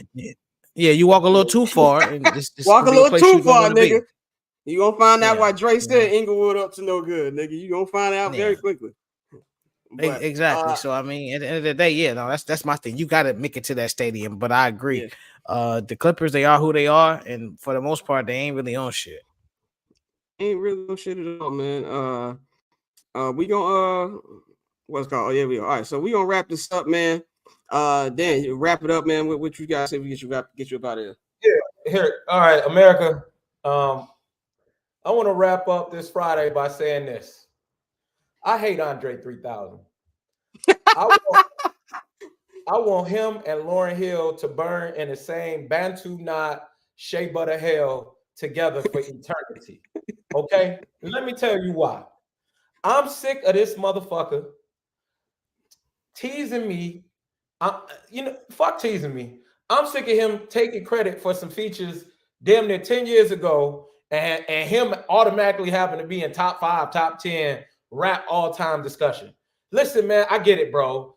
The weight of celebrity and the fame monster is just so much that I'm so creative and fucking I don't give a fuck, bro. It's like Hov said, just because he wear a kufi, it don't mean that he bright. All right, just because the motherfucker plays wood flutes and dress weird, it doesn't mean he's more fucking insightful or he's more in touch with the universe than me and all this bullshit, bro. I don't give a fuck. Just stop talking to me about it. You know what I'm saying? The first shit I seen on GQ, Andre 3000 is coming out with an album. I'm like, what? It's going to be on fucking wood instruments and digital flute, whatever the fuck that is. Bro, listen to me. Andre 3000, I'm sick of you, bro. You look like the fucking hoteps in Hyde Park that be walking around. You know what I'm saying? The females that got the t-shirts wrapped around their heads and shit like that, bro. All we wanted was a rap album, cuz. It's been like 20 fucking years. I'm straight, bro. I'm good, man. I don't have time for this shit, man. Just stop patronizing me and take Lauryn Hill old tardy ass with you. Y'all both the same to me, bro. I'm good. Fuck that. Fuck them. That's it. From Cousin Dan, certified. Definitely, man. Cuzzo, let them know they can follow you on Twitter, man. At Dan_Glorious on Twitter. That's all I got. All right, brother. I'll holler at you. I'll be back in town next week, so I'll definitely hit you. So y'all have a good weekend, man. You too, G. Be safe. All right. So what we're gonna do now, man, we're going to wrap this first hour up, and we are going to get y'all ready for the second hour. We're gonna have Mikey's gambling picks. We're gonna have our top 5 games of the week to watch, and then we're gonna get into a little local talk, man. So we back after this real quick break. We begin hour number 2. The opinions expressed on this show do not necessarily reflect those of the Barber's Chat Network, our great partners at HMB Media, or any of our media peers. We're just 5 idiots who love sports and love to talk shit. If you're offended easily, then this show isn't for you. And for those who aren't offended easily, sit back, relax, and enjoy the show. Remember, it's only entertainment. Getting paper on these player haters, old news, money on the other line, so I'm not gonna hold you. Money on the other line, so I'm not gonna.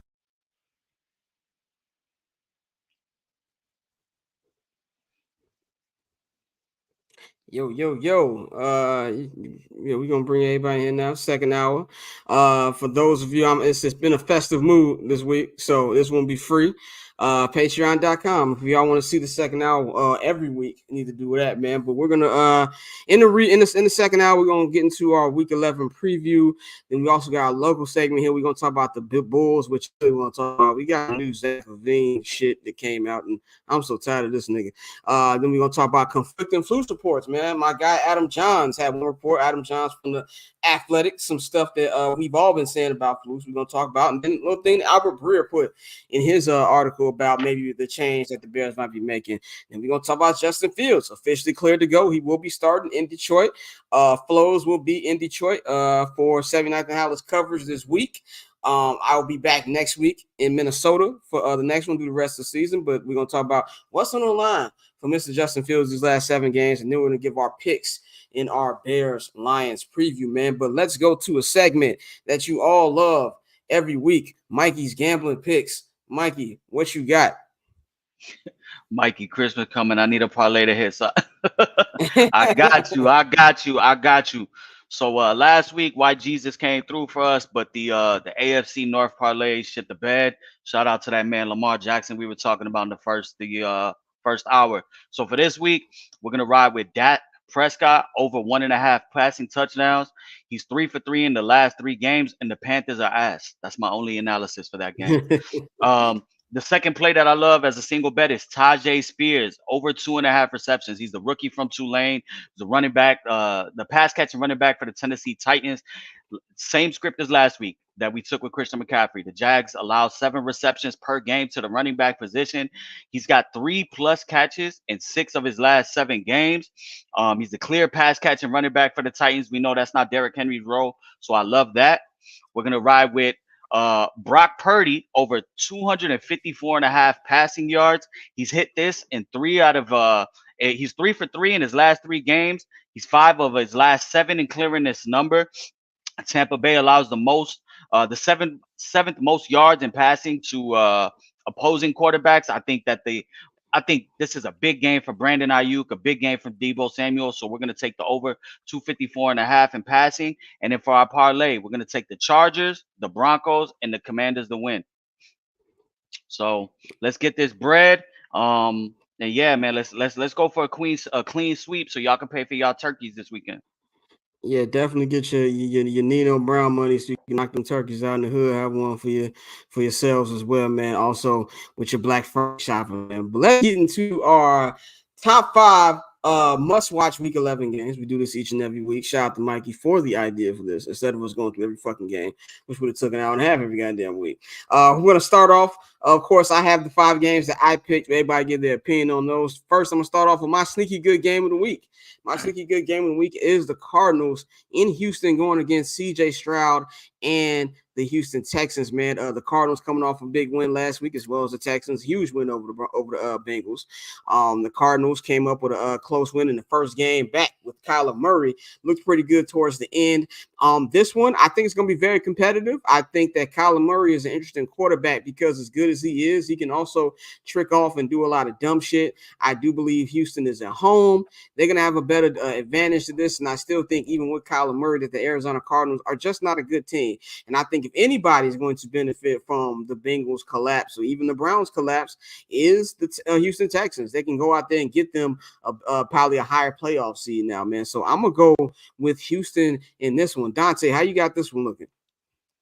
No, I agree, bro, and I think it's interesting. It's actually kind of dope. Like I know you hate black quarterbacks, but it's amazing that it seems like damn near every week it's almost black quarterback versus black quarterback. But no, like you said, with Kyler back, even with his turnover tendencies at times, Kyler's a playmaker, and so I think this is going to be an exciting game. We've raved about CJ every week, G. Like even when he had an off game, he bounced right back. And has really been doing his thing for the Texans, and that's a nice young team. And so I agree. I think it's going to be a sneaky good game. I like the Texans. Yeah, I'm gonna go with the Texans. I've been big on the Texans all season. I know a lot of people at the beginning of the season, some gambling and some people who really were just personnel guys said, don't be surprised if the Texans are, a solid team this year. I know we often expect, rookies to come in and struggle, but that hasn't been the case with CJ. And so I think this is going to be a good game. I agree. Kyler really changes things, but I think the Texans are going to take care of business. Yeah, this is gonna be a real good matchup, man. I almost was gonna take the Cardinals in our last segment, man. But I think I'm gonna ride with the Cardinals in this one, man. I think Kyler Murray at the end of the day is a playmaker. They have weapons, and the tight end Trey McBride is gonna get. He missed Marquise Hollywood Brown last week on a couple big plays. The game really shouldn't have been that close, but I'll chalk it up to rust for him. But I'm gonna take the Cardinals, man. This is a week-to-week league. CJ Stroud hooping. Top 5 MVP candidate for me, but I want to see how they bounce back after last week's. That's a high emotion game on the road to come back against the Bengals, and we know how this is in the NFL. Anybody could be beat, so I'm going to take the Cardinals with the upset in the close one. Kyler Murray just presents something different for defenses with his playmaking ability and his scrambling ability, and I think he might be able to cause some damage down in Houston on Sunday. By the way, anybody wondering where Bang Woody had an emergency, so he didn't just disappear. He had an emergency, so we hope everything's good with him. He'll be back on Monday. Let's get to my number 4 must watch game of the week, man. This one is between the Miami Dolphins and between the Las Vegas Raiders, man. Give a shout out to Antonio Pierce, man. Compton Zone, he's doing a good job with that team. They've won 2 in a row, and now they're only a game out of the 7th and final wild card spot in the AFC. This is a big one. The Dolphins, they're coming off their bye week. This is an important game for them because they got, even though the score was more close than what the game really was, they basically got the ass beat by the Chiefs. Have not looked good against good teams. Now, I wouldn't call the Raiders a good team, but they're definitely a team that's filled themselves right now, and it's definitely a team that I can look at this as like a trap game for the Dolphins. I think this is going to be a real close one. I do think the Dolphins are going to bring it. I think the Raiders are going to bring it. I'm still not that big of a fan of the Dolphins defense, even with Jalen Ramsey, but it's just too much offensively, and I think that the Raiders have done a good job defensively, especially rushing the quarterback, Max Crosby and everybody they got over there, but I do think it's going to be way too much for them to overcome.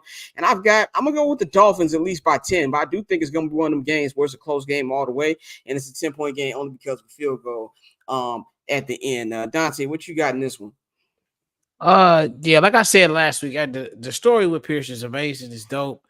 Great to see it, but usually like teams like this is running off adrenaline and mojo and all that shit. It dies down eventually. So I think this is the week where they get their first real test. And I got the Dolphins by 10, but I don't think it'll be a close game. I think they'll always be up. I think the Raiders are making a game in the fourth quarter, but I think Dolphins by 10. The Dolphins take care of business. Yeah, y'all kind of. I know y'all don't gamble. You kind of in line though with Vegas. So Dolphins are 11.5-point favorite. I love what Antonio Pierce has been bringing to the Raiders, but honestly, those last 2 wins, those last 2 games, those were in the comfort of playing in Vegas. Now you're traveling. This is going to be his first real road test as a head coach. Still have a rookie quarterback in Aiden O'Connell behind center. Dolphins coming off a bye. I think they're going to blow the doors off of the Raiders. I don't think this game is going to be close after halftime. So I got the Dolphins big in this one. This next game, man, I'm gonna say this one on paper it doesn't look like it'll be, but also the schedule. I'm gonna keep saying this every time. It's a bad slate. Even though last week was crazy, because last week on paper was a terrible slate, but red zone was busting. The witching hour was going crazy. A lot of games that we had on the list actually were pretty well. So I'm gonna go with this one. I've got the Tampa Bay Buccaneers traveling to San Francisco to play the 49ers. 49ers coming off a big win last week against the Jacksonville Jaguars. Trevor Lawrence, second with Young, right next to Nick Bosa. My bad, got the MAGA boys mixed up. And also Tampa is like a game and a half behind Minnesota. They're not going to get that last spot. In fact, I think Minnesota might actually. I don't know if they'll. I think Minnesota got a chance to get 6-5 right now because of the way Joshua Dobbs has been playing.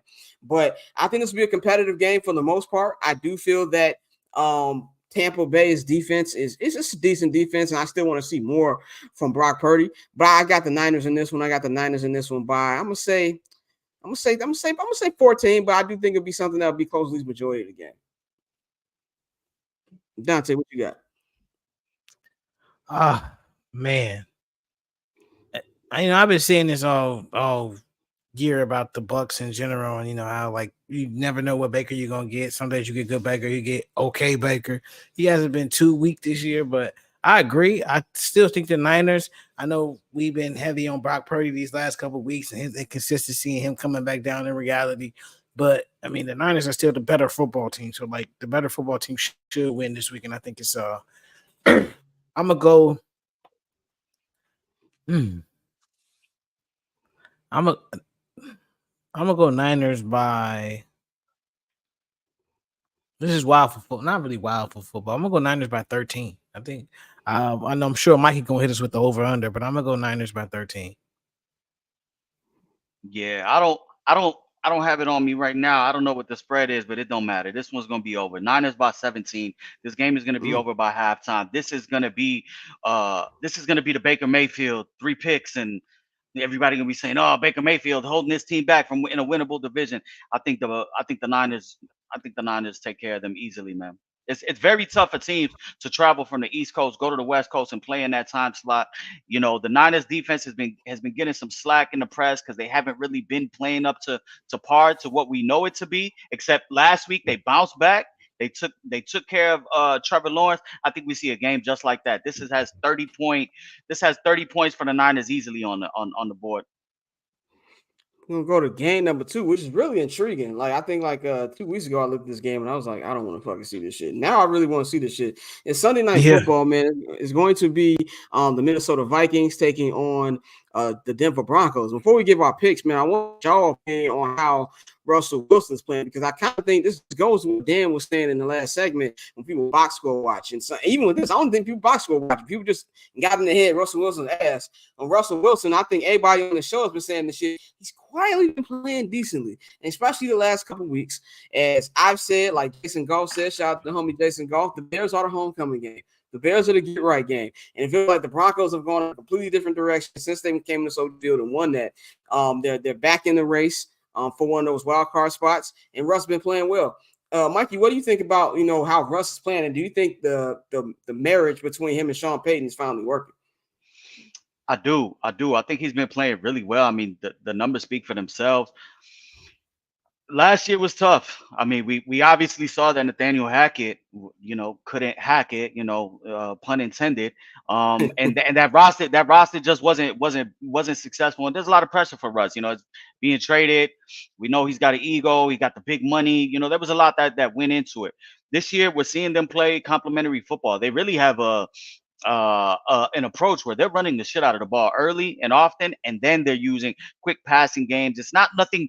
We haven't seen the patented Russell Wilson moon ball deep to Cortland Sutton, Jerry Jeudy yet. So they're starting to figure it out. I really am impressed with them. It pisses me off because the Bears let them off a hook back in, what was that, week 3, week 4? Yeah. But I'm really impressed with them, and obviously they're in the parlay. I think they win. I think it's going to be very tough. Shout out to Josh Dobbs. He's doing amazing.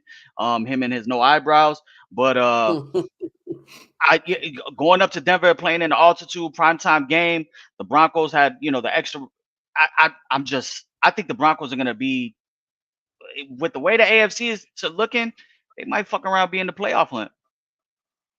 Yeah, they're definitely in the in the race, or the thick of it graphic, as everybody likes to see towards the end of the year, in the thick of it graphic. But hey, I think this is something. Yeah, that was crazy. in the hunt, dog. In the hunt. In the hunt. They're trying to be in the thick of nothing.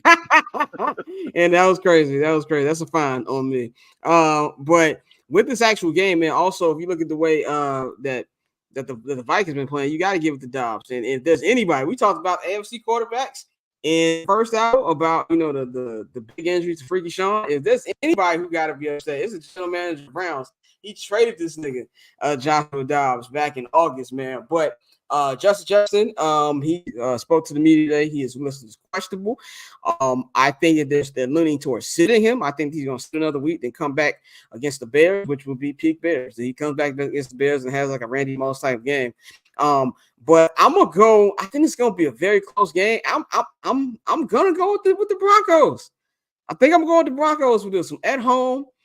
They're feeling good. I think Joshua Dobbs is due for a bad game, just because and he's not like he's not a quarterback that jumps off the page. He's having a good run, but it's kind of like what we said about the Dolphins. Now you're on the road. You know what I'm saying? Can you get it done on the road? So I'm gonna go with the Broncos in this one, man. Dante, how you got this one looking? Oh yeah, Broncos by touchdown. Russell Wilson second in the league in touchdowns at 18. He's not turning the ball over. Only has 4 interceptions, so that's big. So, like you said, we haven't seen the patented Russell Wilson passes, but we've seen him take care of the football. And like we say every week with most teams, if you can take care of the football, you put your team in a position where they're gonna have a chance to win at the end of the game. And that's what the Broncos have been doing lately. So, Russ is definitely back. Again, like I said, all of these, stories, guys coming in, playing well. It's cool. It's good, but like usually, like I said, the cream rises to the top. And so I think with the way Russ has been playing, with the way Sean Payton has that team playing, I'm gonna go like I said, Broncos by a touchdown. Mikey, how you got this one going? Shit, I already went. Oh, you get your pick? Oh yeah, Broncos, baby, Broncos. Yeah. No, yeah, I like the Broncos in this one, and it's gonna be interesting. Like we said, there's a correlation. Josh Dobbs has went on his run and he's done well, but it's been at home in the comfort of the home stadium. Same with Las Vegas Raiders and Antonio Pierce. Now they're going on the road, and I think both of those teams fall on the road. So I got the Broncos in this one. All right, let's go to the big matchup that everybody's looking for. This is probably one of the biggest Monday Night Football games we had in a while. This is like an old school ABC, Al Michaels, John Madden type of game that we got here. There's a rematch of the Super Bowl from last year between the defending Super Bowl champion Kansas City Chiefs and the runner-up, the Philadelphia Eagles. I definitely was going to call them the 76ers. The Philadelphia Eagles. This one will be at Arrowhead Stadium. I got PTSD watching Tom Pelissero give a report from that shitty-ass parking lot at Arrowhead where I almost tore my ACL. But with this game, man, this to me is going to be a really good one because I don't think either one of these teams been playing as well as they're capable of playing. I do feel like, they've been getting away with just as good as their defenses have been. I think we always know how good the Eagles defense has been, but the defense of the Kansas City Chiefs is the story of this team this year, which has not been really the story since Patrick Mahomes started playing. It's the defense has been showing up. And so I feel like this is going to be a low scoring game. I do feel like, I think both these teams are going to come with it. I think we're going to see the best overall showing from both teams that we've seen all season.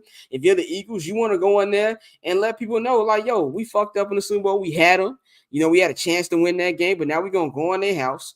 We're going to win. We're going to keep proving the doubters wrong. And everybody said we're not going to get back to the Super Bowl. And we're going to show them that, yo, this is different than it was last year. And we can come in and beat y'all in a place that y'all really don't be losing at all. So, but with all that being said, I'm rolling with 15. I'm rolling with the Kansas City Chiefs. Nobody comes in the Arrowhead to win. And if you didn't watch the Netflix series Quarterback, that nigga Patrick Mahomes is a sicko.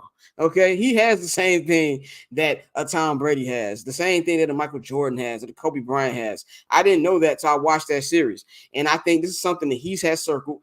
Patrick Mahomes probably listens to these other quarterbacks. Like we all know when last year they called it Burrowhead. They took that personally and they won that game. He hears the Jalen Hurts whispers. Oh, he's in the same class, shit like that. He wants to go out there and show like, yeah, y'all had us down in the Super Bowl, but we came back and won, and y'all still not better than us. So with all that being said, I do think that the Kansas City Chiefs defense will make the plays to beat them. And also, Jalen Hurts, he's going to have to play a full complete game, which is something that he hasn't done. Honestly, Pat ain't done it either, but Patrick Mahomes is Patrick Mahomes, so we will give him some leeway here. Jalen's got to go out there and really look the bully in the face and do it. I don't think they're going to do it this week. I'm going with the Chiefs. Mikey, what you got on this? I mean, this is primetime matchup. This is a primetime matchup, so that means something bad is gonna happen. Somebody is gonna get hurt, and we're gonna be fucking pissed since we're looking forward to it. But I love the Eagles in this game, man. I think they come out hungry. I think they got the defensive line to come after Patrick Mahomes. On the flip side, the Eagles do have a susceptible secondary, so this might be a big Travis Kelce game, and they're gonna lean on those wide receivers, on Rashee Rice. You know, you might see some Mecole Hardman.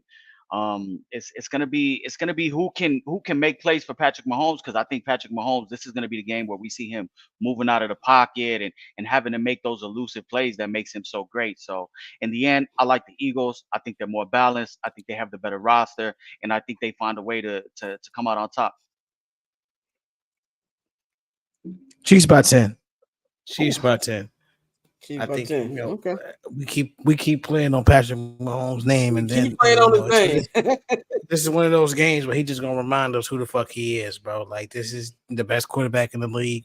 I understand Philadelphia is balanced. It's not. I'm not saying that because I think Philadelphia is overrated or anything. You know, people have been talking about Jalen and all of that. No, Philly is nice. They are nice, but not.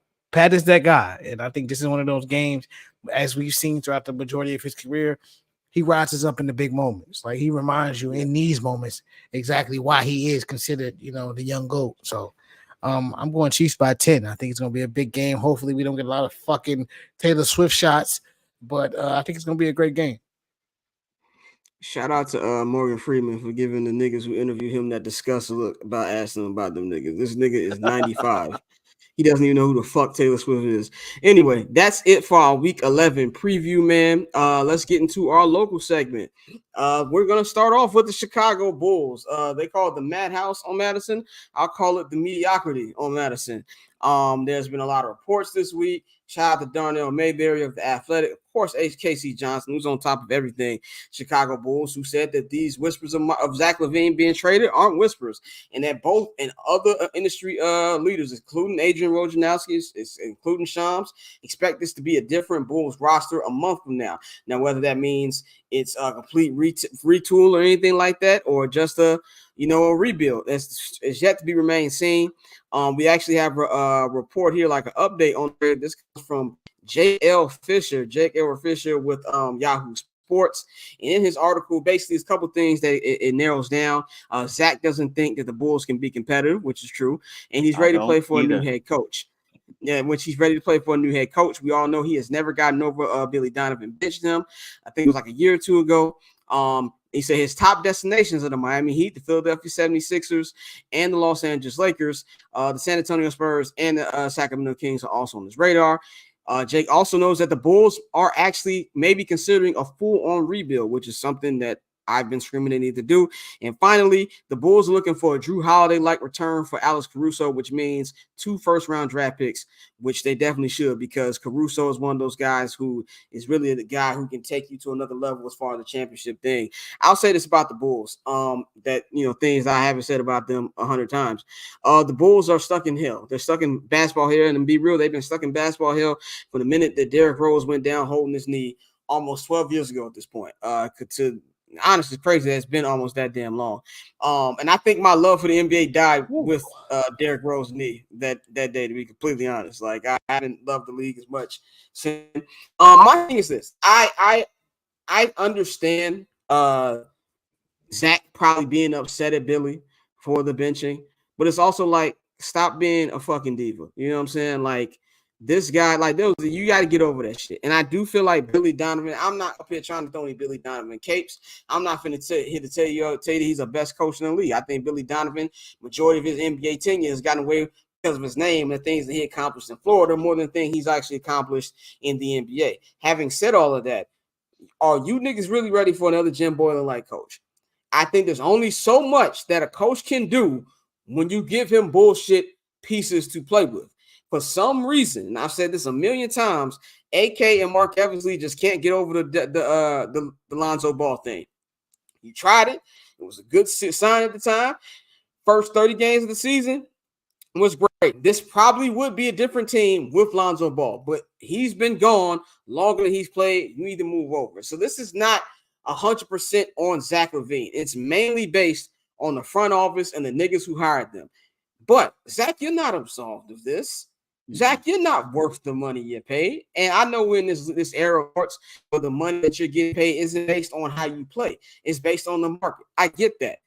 And it's not even Zach's fault that he's not a number 1 guy or a number 2 guy. I think he's a number 3 guy on a championship team. But I can't go out. I don't want to hear the bitching and the moaning and the other shit that comes with it. In fact, this nigga has a destination list like he's fucking Dame Lillard is fucking crazy to me. Like, who the fuck is you to be demanding anything? How many times have I seen him dribble his foot out of bounds or do some dumb shit? Close game. You pull it from the fucking logo. Indecisive moments at the end of. I see this consistently. We just saw this in the game against fucking Orlando the other night. Like, so we see it on a consistent basis. So as a Bulls fan, and not even as a media member, as a Bulls fan, I want this dude off the team. It's not his problem, but he needs to fucking go somewhere else. And as far as a rebuild, yeah, a rebuild would be nice, but does it really fucking matter when if the niggas who are running it are still Arturas Karnisovas and Mark Eversley? We can say whatever fuck we want to say about John Paxson and Gar Forman. They were bad. But one thing I know about them, a lot of the people they drafted were actually good and played well on other teams as well. They went to the playoffs damn near every year. We just didn't have the championship stuff that we wanted. They were in the playoffs. If you look at John Paxson's tenure, I looking, they was in the playoffs at least 70% of that shit. The Bulls were in the playoffs a lot. Not only these niggas not actually making the playoffs, these niggas are on the court. Fucking Dalen Terry is a lovable. I don't even know the other nigga they fucking signed. He's not on the court. These guys aren't even getting on the court. Patrick Williams. And I will put myself to the fire because the day that he got drafted, Dante said on the show, this nigga's trash. And he said it first time. I was being the optimistic Chicago sports fan, which is dead now. And I said, give him a chance. You know what I'm saying? You never know. When I was still drinking the AK Kool-Aid. The nigga's a bum, okay? When I see Tyrese Halliburton play every night, I cry. I cry when I see Tyrese Halliburton hoop. That nigga is fucking amazing. Could you imagine him over this team over the fucking floors? You know what I'm saying? And so just off that, a rebuild don't move me either if these niggas are still putting it together. And even if they did fire them, do you really have faith that they will hire somebody else? It's the same shit. The Bulls are the White Sox with a better looking car. And I said this on the midweek episode with Illy. The Bulls are like that nice car, and I'm going to buy this. And you find out it's got mad miles, it's got a bad fucking engine and things like that. The Sox don't have any wheels. That's what the Bulls are. They have been living off the greatest player of all time for the last 25 fucking years, and they have not done shit outside that little season in 2011 before Derrick Rose died. And I'm just honestly, I have nothing else to say about it. Nothing moves me either way. At this point, I don't think you're going to get that much for Zach LaVine. I trade out Caruso, get those picks you get, just see if you can at least get a decent deal for Zach LaVine, man. And that's why I'm at with him. I really have nothing else to say about them niggas, man. I'm going to go to Dante first for this one. To most people's surprise, I'm actually not going to go full scorched earth here. I think the issue is you didn't pivot when Lonzo got hurt. That's what really fucked this team over because you had a bunch of people that could score. Vooch could score, Zach could score, DeMar could score, but there's no facilitator. Kobe White is not a point guard. Ayo, as much as we love Ayo is the point guard on your second unit. He's not a starting point guard in the NBA. So when you didn't pivot from that injury, that pretty much sealed this team's fate. Because like you said, when you got a bunch of ISO guys, you get those moments with DeMar, like you said, just dribbling down and he runs his ISO and he will get a mid-range bucket. But when you start trading twos for threes, that's not conducive to winning in today's NBA. But Zach, we've seen him dribbling into the double teams, dribbling into the corner, fading away, doing shit like that. So I think you didn't get a facilitator in here. So now it's in your best bet to tear it down and do a full tear down. Because if you do one of those things, I saw one report today that was talking about CP3, Kuminga, and a bunch of picks from the Warriors. No, hell no. Don't just bring CP3 in and then think, okay, we got a point guard now. We can try to do something. We got to get rid of it, being in that middle of the pack. That's the last place you need to be in the NBA. So you got to, like you said, take your medicine, tear it down. And although it's, it didn't work, and I've had my feelings about the Bulls, and I really, indifferent. I do think the fact that they didn't pivot off Lonzo is really what sealed this team's fate. Had they pivoted and went and got a point guard, then you would have been a lot better off. Even with the failed draft picks, that's just the icing on the cake. The fact that you couldn't get cheap young talent in here to have something in the pipeline, and now you're really just looking around and, like you said, your last 2 first-round picks don't play. Yep. Your first-round pick from 3 years ago is not good. Like, let's just call a spade a spade. I've said enough about the man. I ain't gonna sit here and do it all day, but he's not what you need for your number 4 overall pick. So you at a point where it's in their best interest, bro. Tear this shit down. Tear it completely down. Like, I'm talking about tear the screws. Like when they fucking tore down the Chicago Stadium and they was giving the chairs out, my nigga. Like, tear down everything. Like, it's over. Like, it's over. Don't sit here and try to hold on to anything because you don't have anything of true value that's worth keeping around. Like, you don't have young talent that you can. We're gonna keep him and build around him. And before I pass it off to Mikey, it's just a friendly reminder once again. Jimmy Butler has made the playoffs with what 3-4 different teams since we traded the nigga. He's made the NBA finals twice. And the finals twice. So I mean, it just tells you everything you know about this franchise and their direction. This is obviously two different front offices, but it's the same owner. So as much as I want to shoot him some bail, my expectations aren't high, but I say you got to tear it down. You have to. 100%. I mean, if you're trying to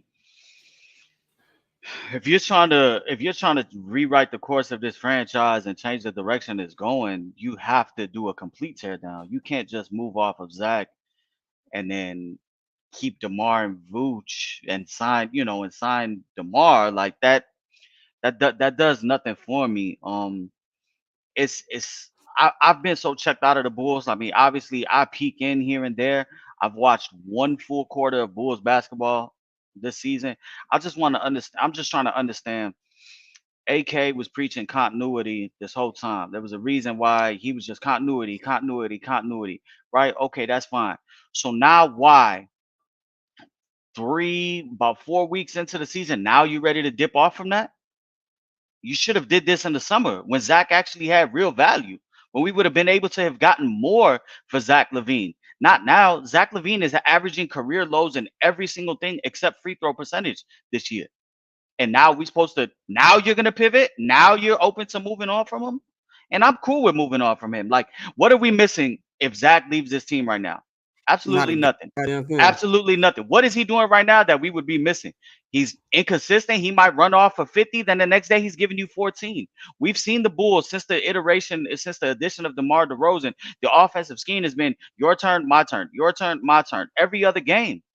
So it's upsetting, but there's no clear direction. I don't even know if Mark Eversley is a real person. Have y'all seen him? No, like, when is the last time y'all seen him talk? Like, when is the last time he's ever talked? His intro conference. That's the last time I seen him talk. That's it. Like his press conference. That's it. We were sold a bill of goods. I'm telling you, we were sold the dummy brick on AK. Oh, this is the guy that found Jokic. He wasn't even the man in charge in Denver when he moved on. He was second, third in charge. He was Ryan Poe. Ryan Pose. He was buddy. He was Ryan Pose. He wasn't the man. He was the man. He was the man that worked for the man that worked for the man. You know what I'm saying? And then Mark Evans girl saying on Space Jam, "You a wannabe. Be gone. Be gone. You're not Charles Barkley." Right. So, and then Mark Eversley, he came in with all of his ties of working at Nike and having these relationships. We got no Nike athletes. You know what I'm saying? It's not like we got the best of the best, like we can't even be in the mix for James Harden. Think of that. We can't even be in the mix for a player like James Harden. So I'm with it. Tear it down. The issue with that is, I got a lot of friends that are Bulls fans like we all do. And some of them are more diehard than me. And it's not that I'm not a diehard Bulls fan. I love basketball. I love the Bulls. It's just with the NBA, I could sit down and I could tell you right now, I could tell you from week one of training camp of what a team is going to be. And we know what it is. And it's hard for me to get excited. It's fucked up when I can still have more interest in the piss poor Chicago Bears and the Chicago White Sox and the Chicago Bulls because it's a star-driven league and I know what they are from the get. So the issue with that is the same thing we see on TV. They still sell out. They still got people going there. There are fans. I talked to my man Gordo. I talked to my boys, and they're just like, I love the Bulls. I have passion about the Bulls. They're the only team I give a fuck. This is what they're saying. The only team in Chicago I really give a fuck about. I don't want to be bad for 5-6 years. I don't want to go through a full rebuild. And that's the mindset of a lot of Bulls fans. And it's the same mindset of ownership. They don't want to go all the way down. They just want to give the fans just enough hope. We got people talking about, well, if we could get Rui and D'Lo for Zach, that's nice. And it's like, come on, man. Like what are we really doing here? What are you really getting with that? You might not even. We're not in the play-in now with Zach, DeMar, and Vooch, and I still will contend that those three are good enough for us to not be this bad. There's no reason we should be this bad 100%. with those three. So what do you think is going to happen? I think just a full rebuild is in order, and it needs to be with not new ownership, but new leadership. Yeah, I'm just gonna close out this 100%. I think the thing that most fans like, I treat both Ronzo teams, but first of all, I just don't watch the White Sox. I'm not gonna watch. I can't say next time I'm gonna watch the White Sox game. But with the Bulls, I haven't even watched the Bulls game. I watched front to back this year, maybe one Bulls game, maybe, and that I don't even think I watched all that front to back. So I've reached a level of apathy with that team too. But I feel like I understand why fans say they don't want a full rebuild, because rebuilds in the NBA, and same thing Major League Baseball, are long. There's no such thing as rebuilding in the NFL, in my personal opinion. There's retools. It's a very year-to-year league. You can be trash one year and be really good the next fucking year. In the NBA, MLB, it's not that. So I get that. But the problem is this current batch of players isn't good enough even to be decent. Like, they're not even decent. They're not even watchable. Like, they're watchable, and they were like 5th, 6th seed. I can watch these niggas on a cold damn March. So I don't believe that. I don't have faith in the people to actually do another rebuild, especially when their draft picks already haven't even gotten on the court, man. So that's why I got all to say about that. Let's talk about the Bears, man. We're gonna get to the beloved real quick here. The Chicago Bears. Conflicting reports coming out this week, man. Shout out my guy Adam Johns. He had a good article on the Athletic that basically said that, that Flus is coming back next year. Flus is coming back next year, and that the Bears are going to be giving Justin Fields 7 more games to evaluate himself. And if the Bears do go with the number 1 pick and they do decide to draft the quarterback, that they'll be favoring a Drake May instead of a Caleb Williams. And stuff that I've all been hearing too. Through my people, all the media people we run through the whole media beat on the team. So everything that we've all been hearing. So, and then when you have a guy like Johns who puts it out there, that's just solidified even more, because Johns don't, report or write bullshit. So I tweeted that a couple days. Bears Twitter was not happy with me, as they never are. Bears Twitter was not happy with me when I reported this, and it was like, no, they can't be that stupid. And I'm like, how long have you been a Bears fan? Like, that's just a serious fucking question. Like, how long have you been a Bears fan? Of course they're stupid. They've always been this fucking stupid. So you have that going on. Of course, also, John said this on the radio, as well as Wildin and Sylvie. Now, Mikey, I'll give you the spotlight on this because you brought the article up. Albert Breer came out. Now, Albert Breer has a good relationship with Kevin Warren, and there's a thing that Kevin Warren is saying that, that he might change some stuff in the organization, that Matt Eberflus isn't a shoe-in to keep his job, and that we don't even know if Ryan Poles might keep his job. So there's a little bit of that too. Now, always, not to say that I don't take it with a grain of salt, because Albert is one of the people, he's great at what he does. He's right on a lot of things, and he has a relationship with Kevin Warren. Having said that, being in the beat, I know the Bears don't tell nobody shit. Like, the Bears don't tell anybody anything. They move like the fucking mafia. So not to say to take it with a grain of salt. I believe John's report a little bit more. But Mikey, you had a more in-depth view. You read the article and things like that. What do you take from this? And like, which one do you think, in your opinion, is probably the more realistic option? Honestly, what I take from it is these last 7 games actually mean something for everybody, maybe not including Ryan Poles, but they're not only judging Justin Fields on this, they're judging Matt Eberflus. Matt Eberflus, since he's taken over the play calling, the defense has gotten better, but wins are something that needs to be shown and obtained here in this franchise over the last 7 games. So I think not only is Justin Fields playing for his quarterback position next year, or showcasing for his next franchise next year, but it's, we broke down the stats. We talk about it in the group chat. You can make a case for either way, right? We can all make a case for why Justin Fields needs to go, why Justin Fields needs to stay, why Matt Eberflus needs to go, why Matt Eberflus needs to stay, and maybe the offensive staff needs to go, why everybody needs to go, including Ryan Poles. So I just think it's going to come down to the Bears and Ryan Poles have given Matt Eberflus a little bit more ammo to work with this season than last season, correct? Yeah. Last year, everybody was in agreement. This is my issue. You can't hire somebody and strip them of all of the resources that they have. Think of the players that we let go. think of the players they brought in to supplement those players, and then hold that against that coach. You know what I'm saying? Like, they won 3 games. Well, like, there's some guys that were starters last year that are not in the NFL this year. And it's not because they're old. It's because they're just not good. They were not even replacement level players at wide receiver last year, at defensive end. So I don't think it's realistic to hold that against Matt Eberflus. So what can you hold against Matt Eberflus? Well, this year I gave you Tremaine Edmonds. You got a better secondary. We got Yannick Ngakoue. We went ahead and got TJ Edwards. Can you show improvement in your expertise in the defensive side? And they have over the last couple of weeks. And granted, we played some bad teams, but you can only play who you can play. This week we're playing one of the better teams in the NFC and one of the better teams in the league. So let's see how they stack up. I just think it's really going to come down to a wins and losses thing. It's if you can go ahead, we're at 3 wins right now. If you can go ahead and run off another 3 to 4 wins and get to 6, 7 wins, then it's very hard to fire somebody like that. This seems to be year 1 of the rebuild. Last year was shut down. This is year 1 of coaching, of development, of better talent. I just think it's a little. I personally think it's a little too late for Justin Fields. I think they have their mind made up, or they're leaning one way, and I think the way they're leaning is to draft another quarterback. I'll say this before we go to Dante. I don't disagree with you. Not only do I think it's kind of cooked for Justin, I don't really know what Justin can, like, 7 games. It's a amount of games. I don't think anything's going to change. And like you just said, we're all Bears fans. I'm a Bears fan first. Like it's about the name. It's about the logo on the jersey more than the name in the back.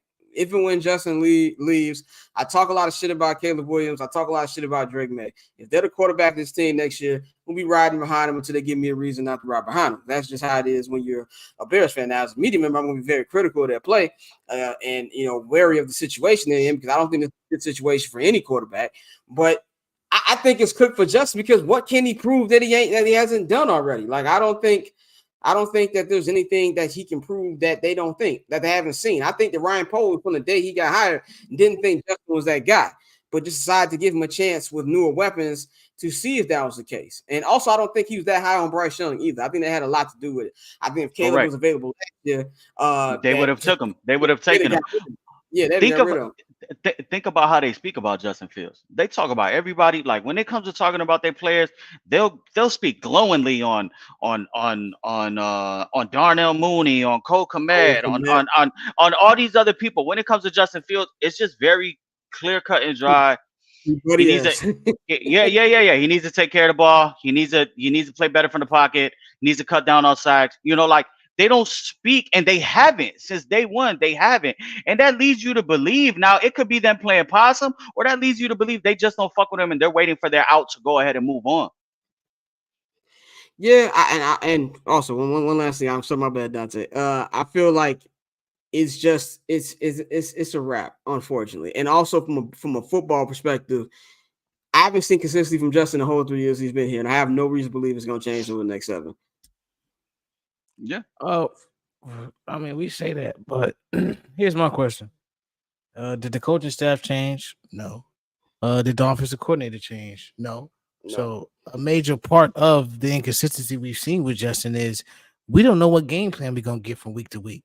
We saw 2 weeks straight, and don't get me wrong, you have to adjust with every defense you face, but at the same time, we saw 2 weeks in a row where he threw for 8 total touchdowns. He was really moving the ball, really moving the pocket. You saw him in the pistol most of the game, and then you go into that game against Minnesota, and like we said, you just make him a sitting duck against a team that is blitzing the majority of the game. Now, do you think is that by design? That would lead us to be like wait, like you saw what he's doing. Like, is that not your guy? And you know what I'm saying? Like, hold on, he's looking too good. But no, that's why. Like, I agree when I say I think Justin is cooked, because they flat out don't want to coach him. Like, you've seen them even last year. It was no coincidence, bro. We all watched them games, and it's one thing the box score watch. When you watch every game, watch every snap of the game, you would see them for 3 quarters, show you what this dude could do, And then in the fourth quarter, they start calling some bullshit. I was at that Atlanta game. There is no way they should have lost that fucking game, bro. Like it was no way in hell they should have lost that fucking game. You talking about the Atlanta game last year? Yeah, we was that's when he hurt his shoulder. Yeah, bro. When I tell you that the drive he had where they could have won that game, he was coming towards us, and I'm watching the play calls, and I'm like, oh, they don't want to win this. Like they're bullshitting, like they're flat out bullshitting. So when you see that on a weekly basis, bro has been set up to fail. And so as much as I think like he legit has to play out of his mind and force their hand. That's the only way he keeps his job. If he legit goes ape shit for 7 weeks straight, not he wins 4 games, he has to legit damn near go 6-1, 7-0 for him to keep his job. As crazy as that sounds, he has to go nuts. So for me, he's done, bro. It's just a wrap. And this is my thing though. Going forward, out of the last 7 games, Justin Fields is the better quarterback in 4 of those 7 games. He's going to be the better quarterback against the Browns. He's going to be the better quarterback against the Falcons. He's going to be the better quarterback against the Vikings. He's going to be the better quarterback on the last week against the Packers. The only game he's not going to be the better quarterback in is the 2 with the Lions and Kyler Murray. He needs to play like the better quarterback. When we pick games, when we look at these games and we sit here and we talk, oh, sneaky good. What is the one common denominator? We like going with the team that has the better quarterback. You know what I'm saying? That the more consistent play. It's time for him to do that. It's kind of fucked up though, like we said. Like Yurko had brought up something on Twitter and I had sent y'all the video. What are y'all expectations for him? Something like 16 passing touchdowns, 16 touchdowns. It's like 1,500 yards or something like that. In less than 5 picks, less than 2 picks, and to win about 4 games. If they win 7 games and he's the reason because of, like, there's some people out there, there's some Bears beat writers, I won't say names, that have unrealistic expectations. He needs to lead a game-winning drive, 99 yards. He need all right, come on now. Mad, nigga. Right, like come on now. But I do agree.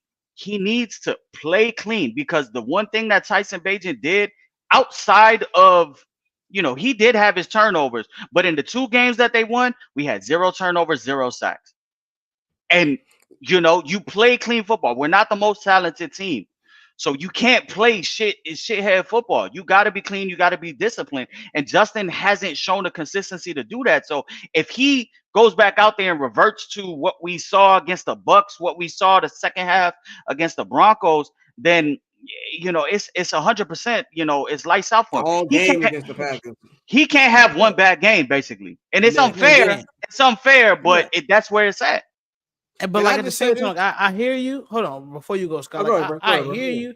I hear you, but at the same time, Tyson Bagent beat the fucking Panthers. Like, and the Raiders. Beat the fucking Raiders. Like, these were shit teams that he beat. So that's why, like, as much as I don't want to sound like a Justin apologist because he does have his flaws. He has, albeit we don't have the backstory as to why his flaws have been exposed and why they continue to be what they are.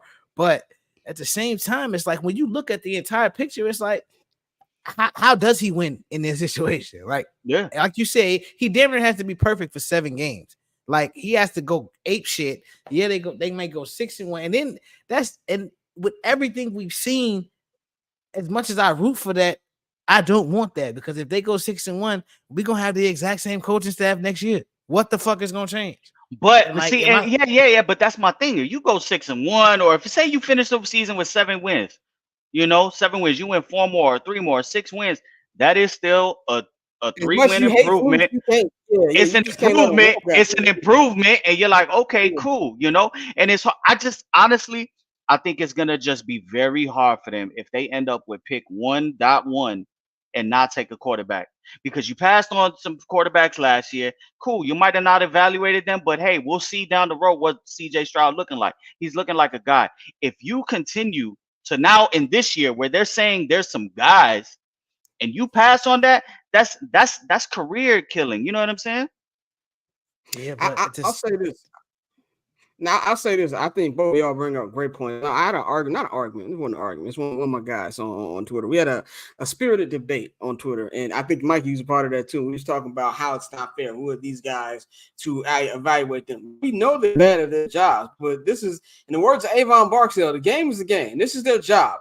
Whether they're good at it or not, their job is to evaluate the talent. And that's exactly what it is. So we can sit up here and say, who the fuck is Flus to say what he wants from Justin? Well, he's a fucking head coach, nigga. That's his fucking job. That's what he gets paid millions of fucking dollars to evaluate the position. So I have no problem with Flus saying what he wants from Justin. We got mad at Lou Getz even saying the most important thing for a quarterback is to not fumble the football, to keep not turn the ball over. He's not lying. Is he a terrible fucking play caller? 100%. Does he like pigeonhole Justin Lott? 100%, but he's not wrong about the evaluation. And I think sometimes we have to separate the player from our fandom. I love Justin Fields, bro. I fuck with him as a player. I've been a fan of his since I saw him on QB1. I remember watching him in those championship games against Clemson, winning. I think it was a Sugar Bowl his last year. You correct me if I got the wrong bowl, but I think it was a Sugar Bowl. And I remember that deep pass he threw to Chris Olave, and I was like, man, I love him to be my quarterback. He's my quarterback a couple months later. But the proof is in the pudding, bro. He has not been consistent. And like you said, Dante, he would have to just do some ridiculous shit over these next 7 games. Yeah, he has to win games. But honestly, I believe he got to take one from Detroit. Like, it can't just be like against the bad teams. Like, you got to take one from Detroit. You know what I'm saying? You beat the Vikings on Monday Night Football as good as they're playing. You know what I'm saying? You knock off a Kyler Murray. You finally beat the fucking Packers. That, to me, he has to look at it. And it's not about the running. We can talk about combined touchdowns. That's not what anybody's looking at. And the only way he even has a chance, he's got to throw at least 2 passing touchdowns a week. And the games they win has got to be because of him. He can't turn the ball over. He can't be holding that bitch. There's no room to be fucking up here. And I just, as much as I love Justin, as much as I'm not a fan of the front office or the coaching staff, I just don't see it happening. I would love to be wrong. And even let's just say Justin flames out in the next stage, which I expect him to do, I still think this is going to go up to the last minute. I still think that they're going to gauge to see if they get a Godfather deal.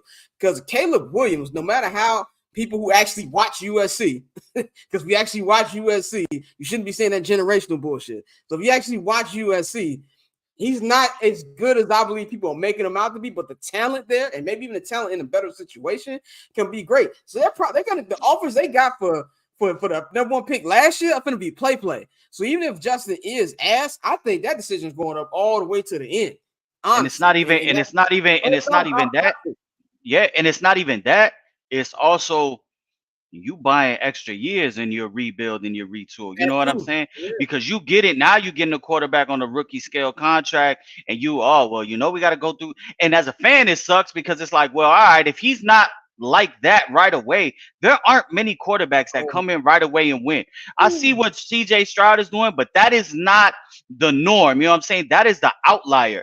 I don't remember many rookie quarterbacks that come in and win games since, like, you got to go back to like Big Ben. You know what I'm saying? As a rookie, and that was led with a team that was ready defense. You know what I'm saying? So it's a team, man. They went to the AFC Championship game. Yeah. So it's flawed. It's flawed, and it's just flawed logic all around. And they got to make sure they get it right. They have to make sure they get it right. I mean, it might be over for Justin. I unfortunately think it's a wrap, man. I just hope the kid, and he's a good dude too, man. Every time I run, people always say Justin's always angry. No, Justin got what they call resting bitch face. Like Justin be chilling, bro. Every time I run to Justin, he's in a good mood. He be laughing, cracking jokes. He's a good kid. You know what I'm saying? Like I am rooting for him no matter where else he goes. I just don't think it's gonna be it. And honestly, I feel for Caleb or Drake. Like whoever's the next quarter, I just don't feel like this is a situation for anybody, and they're going to be the next one on the swivel. We're going to be sitting here a year from now, and we've got, I was going to say some names. I'm not, I'll stop. We wasn't on Patreon. There's going to be some people who are going to be like, well, what is he doing? Especially if it's Caleb. If you don't like Justin, you really not going to like this nigga. You know what I'm saying? Imagine the outcries and everything if he sticks with Justin. Yeah. If he sticks with Justin, oh my God, pitchforks. But this it's a lose-lose situation because if he goes somewhere, what if Justin goes somewhere and kills? Then it's gonna be you're gonna be the Shannon Sharp.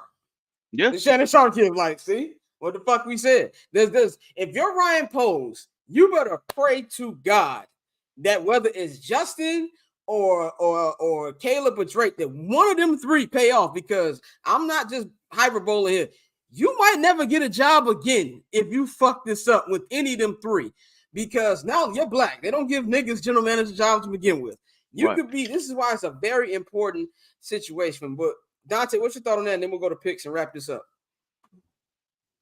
I ain't gonna lie, bro. I ain't got too much more energy for the Bears, but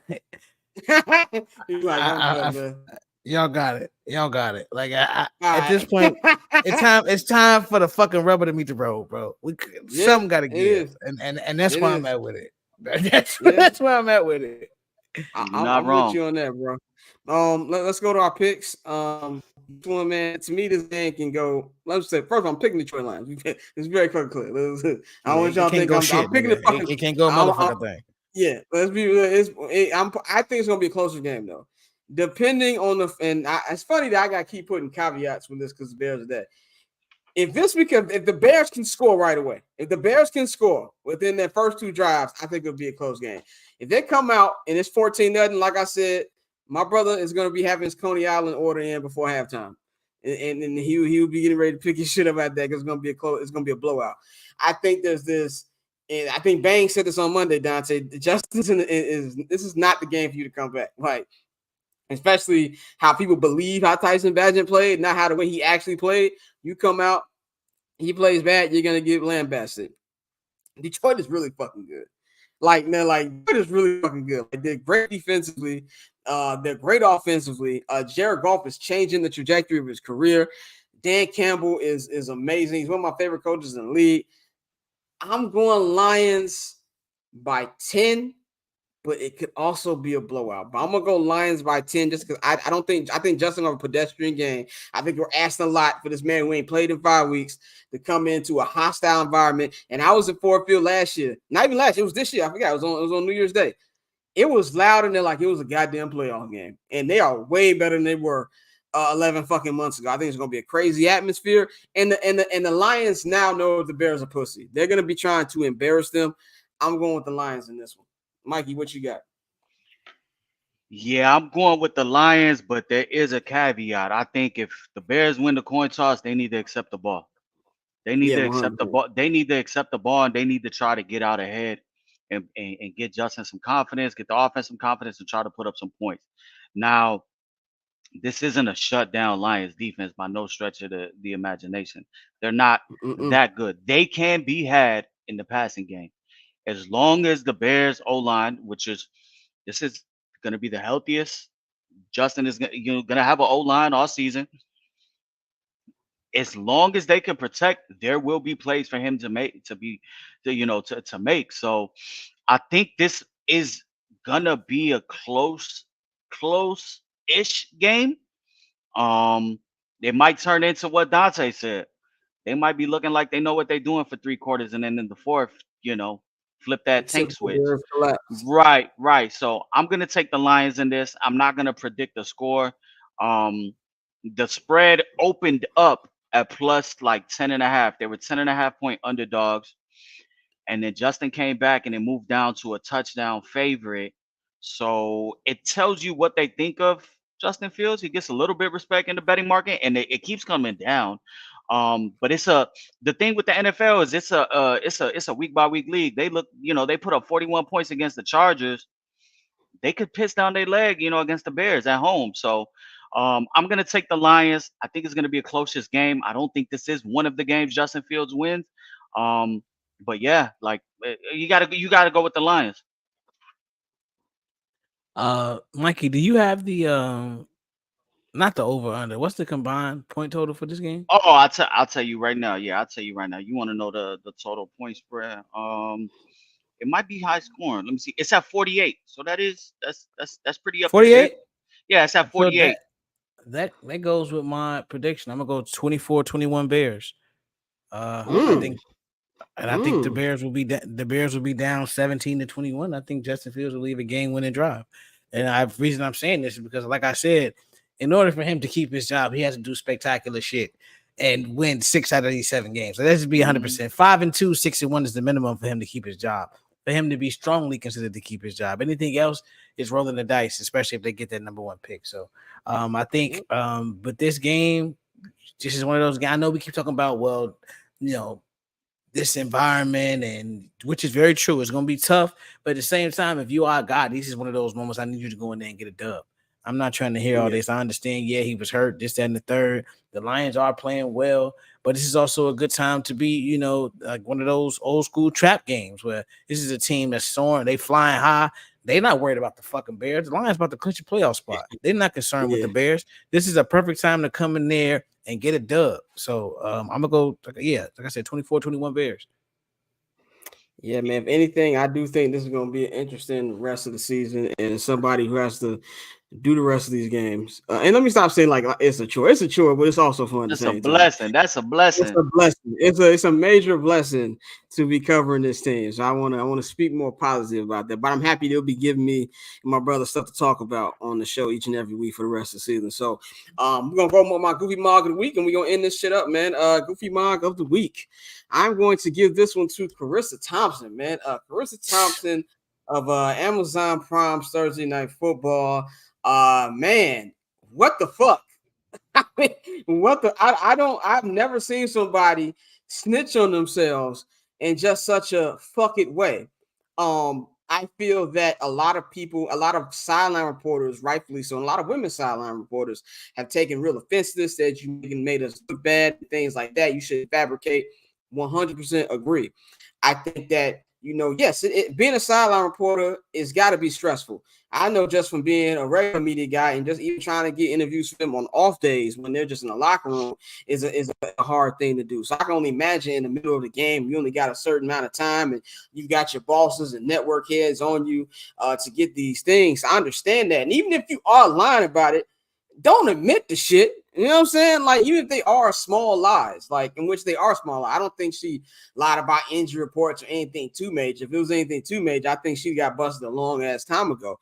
But it's just like, why admit something to put your credibility out there? It don't matter about that press release she put out today. You know what I'm saying? Everybody says tweet through it. She basically tweeted through it yesterday when she showed up on Amazon Prime Thursday Night Football and just had that Tiger Woods look when he was drunk. And and really an apology, she basically explained what she's in trouble for. There was nothing in the apology that she was like kind of denying. And I feel like she got way too comfortable on that podcast. And have it on Barstool. Congratulations. Like you hit their demographic perfectly. I just think it's not smart, and it makes it look bad because, and also one thing about people, you've been getting a couple white women media members who are trying to put like a force field across her, like we're gonna shield her, she's one of us.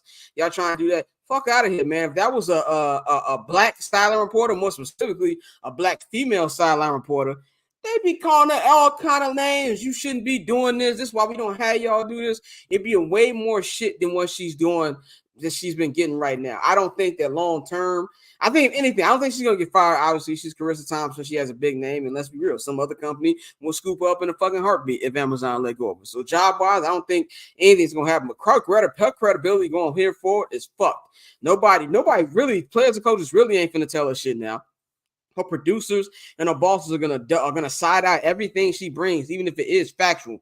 And it just was like, what Cardi B say? What was the reason? What was the fucking reason for this? I've never seen somebody blatantly snitch on themselves like that, man. So you get my final Goofy Mog of the month of November, Carissa Thompson. So that's all we've got for y'all on this edition of the show, man. Once again, Mikey, Dante, thank you for joining me. We're finishing 3 months of the show, the new format, man. So just want to say I appreciate y'all. I appreciate everybody who's been helping me with the new format. Everybody's been fucking with it. Our engagement's up, our higher. We've been getting a lot of love. Even the negative comments that we get. I see y'all on my TikTok mentions, my Instagram, my Twitter. Y'all talking shit. That's fine, bro. I don't care. I even be telling in the group chat, don't respond to these niggas. As long as you watching, that's all. It's fine with me. I went to Chicago Public Schools, nigga. ain't nothing you can tell me that I ain't heard before. You know what I'm saying? I ain't gonna lie, I'm gonna start responding because I like conflict. So I'm gonna be all the way real with you. Go do your thing. Go do your thing. But we appreciate everybody who's been watching. As far as give y'all schedule update, if you missed the show, if you came in late, this will be the last full week of the show for the month. We back on Monday. We back on Monday to recap Monday night, recap week 11, and things like that. Then after that, we'll be off for 2 weeks. We'll be off to December 4th, and then we back to our regular schedule at least for 2.5 weeks before we go on another 2-week break for Christmas and for New Year's. But I got some for y'all for Christmas. Santa Scott is coming to town. Just know I got some for y'all. I can't tell you what exactly it is, but I'm shooting some dope shit soon. But yeah. The midweek show, which I changed the name, came with a name. I'm not gonna hold you halftime. Will be the midweek show. So I'm not gonna hold you halftime. I will be doing that this Wednesday. I'm gonna break down the Thanksgiving games, the Black Friday games, and give y'all some content to watch for our Patreon subscribers. And also, if you just laying around the crib and you just want to hear me talk shit during holidays, we're gonna have that for y'all, man. So subscribe to the Patreon, patreon.com/Barbershare Network. There's a $5 I'm not gonna hold you tier where you get everything I'm not gonna hold you the second hour of the show, which I'm gonna probably do free ones like once a month, like we did today, but for the most part, it will be on the Patreon. You subscribe there. If you want everything else we do, subscribe for the $10 holler. We got a new episode of Cinema with the Guys dropping next week. Me and my brother Flo is gonna be recording it tomorrow. We're gonna get into all the MCU shit that's been happening. A lot of MCU news over the last couple of weeks. We're gonna get into that. No summer sessions for a couple weeks because I got some things going on next couple of Tuesdays, but we will be back with that in a couple of weeks as well. Dante, Mike, anything you want to say before we get up out of here? Hey, the White Sox got Mike Soroka. It don't mean shit because his legs fell apart the last 2 years, but finally got rid of Aaron Bummer. God bless. What you mean? God bless you. You about to be in on them? Yeah, you got that's gonna be your running mate. And watch, I guarantee you this: he gonna be fucking shut down as soon as he get to Atlanta. Watch, 100%, like clockwork. That's Chicago sports way. That's Chicago sports way. That's Zach LaVine about to be averaging 32 and a winning player as soon as he get out of here. This is how the cookie crumbles, man. We up out here. To follow me on Twitter and Instagram at Barberchair Scott. Follow Dante at Octoberzone Tay. Follow Mikey at Junior_Slido. Of course, follow all the rest of the homies on the team.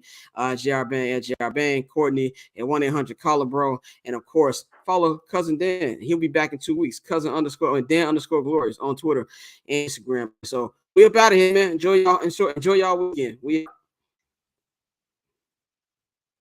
That paper on display, I haters old news. Money on the other line, so I'm not gonna hold you. Money on the other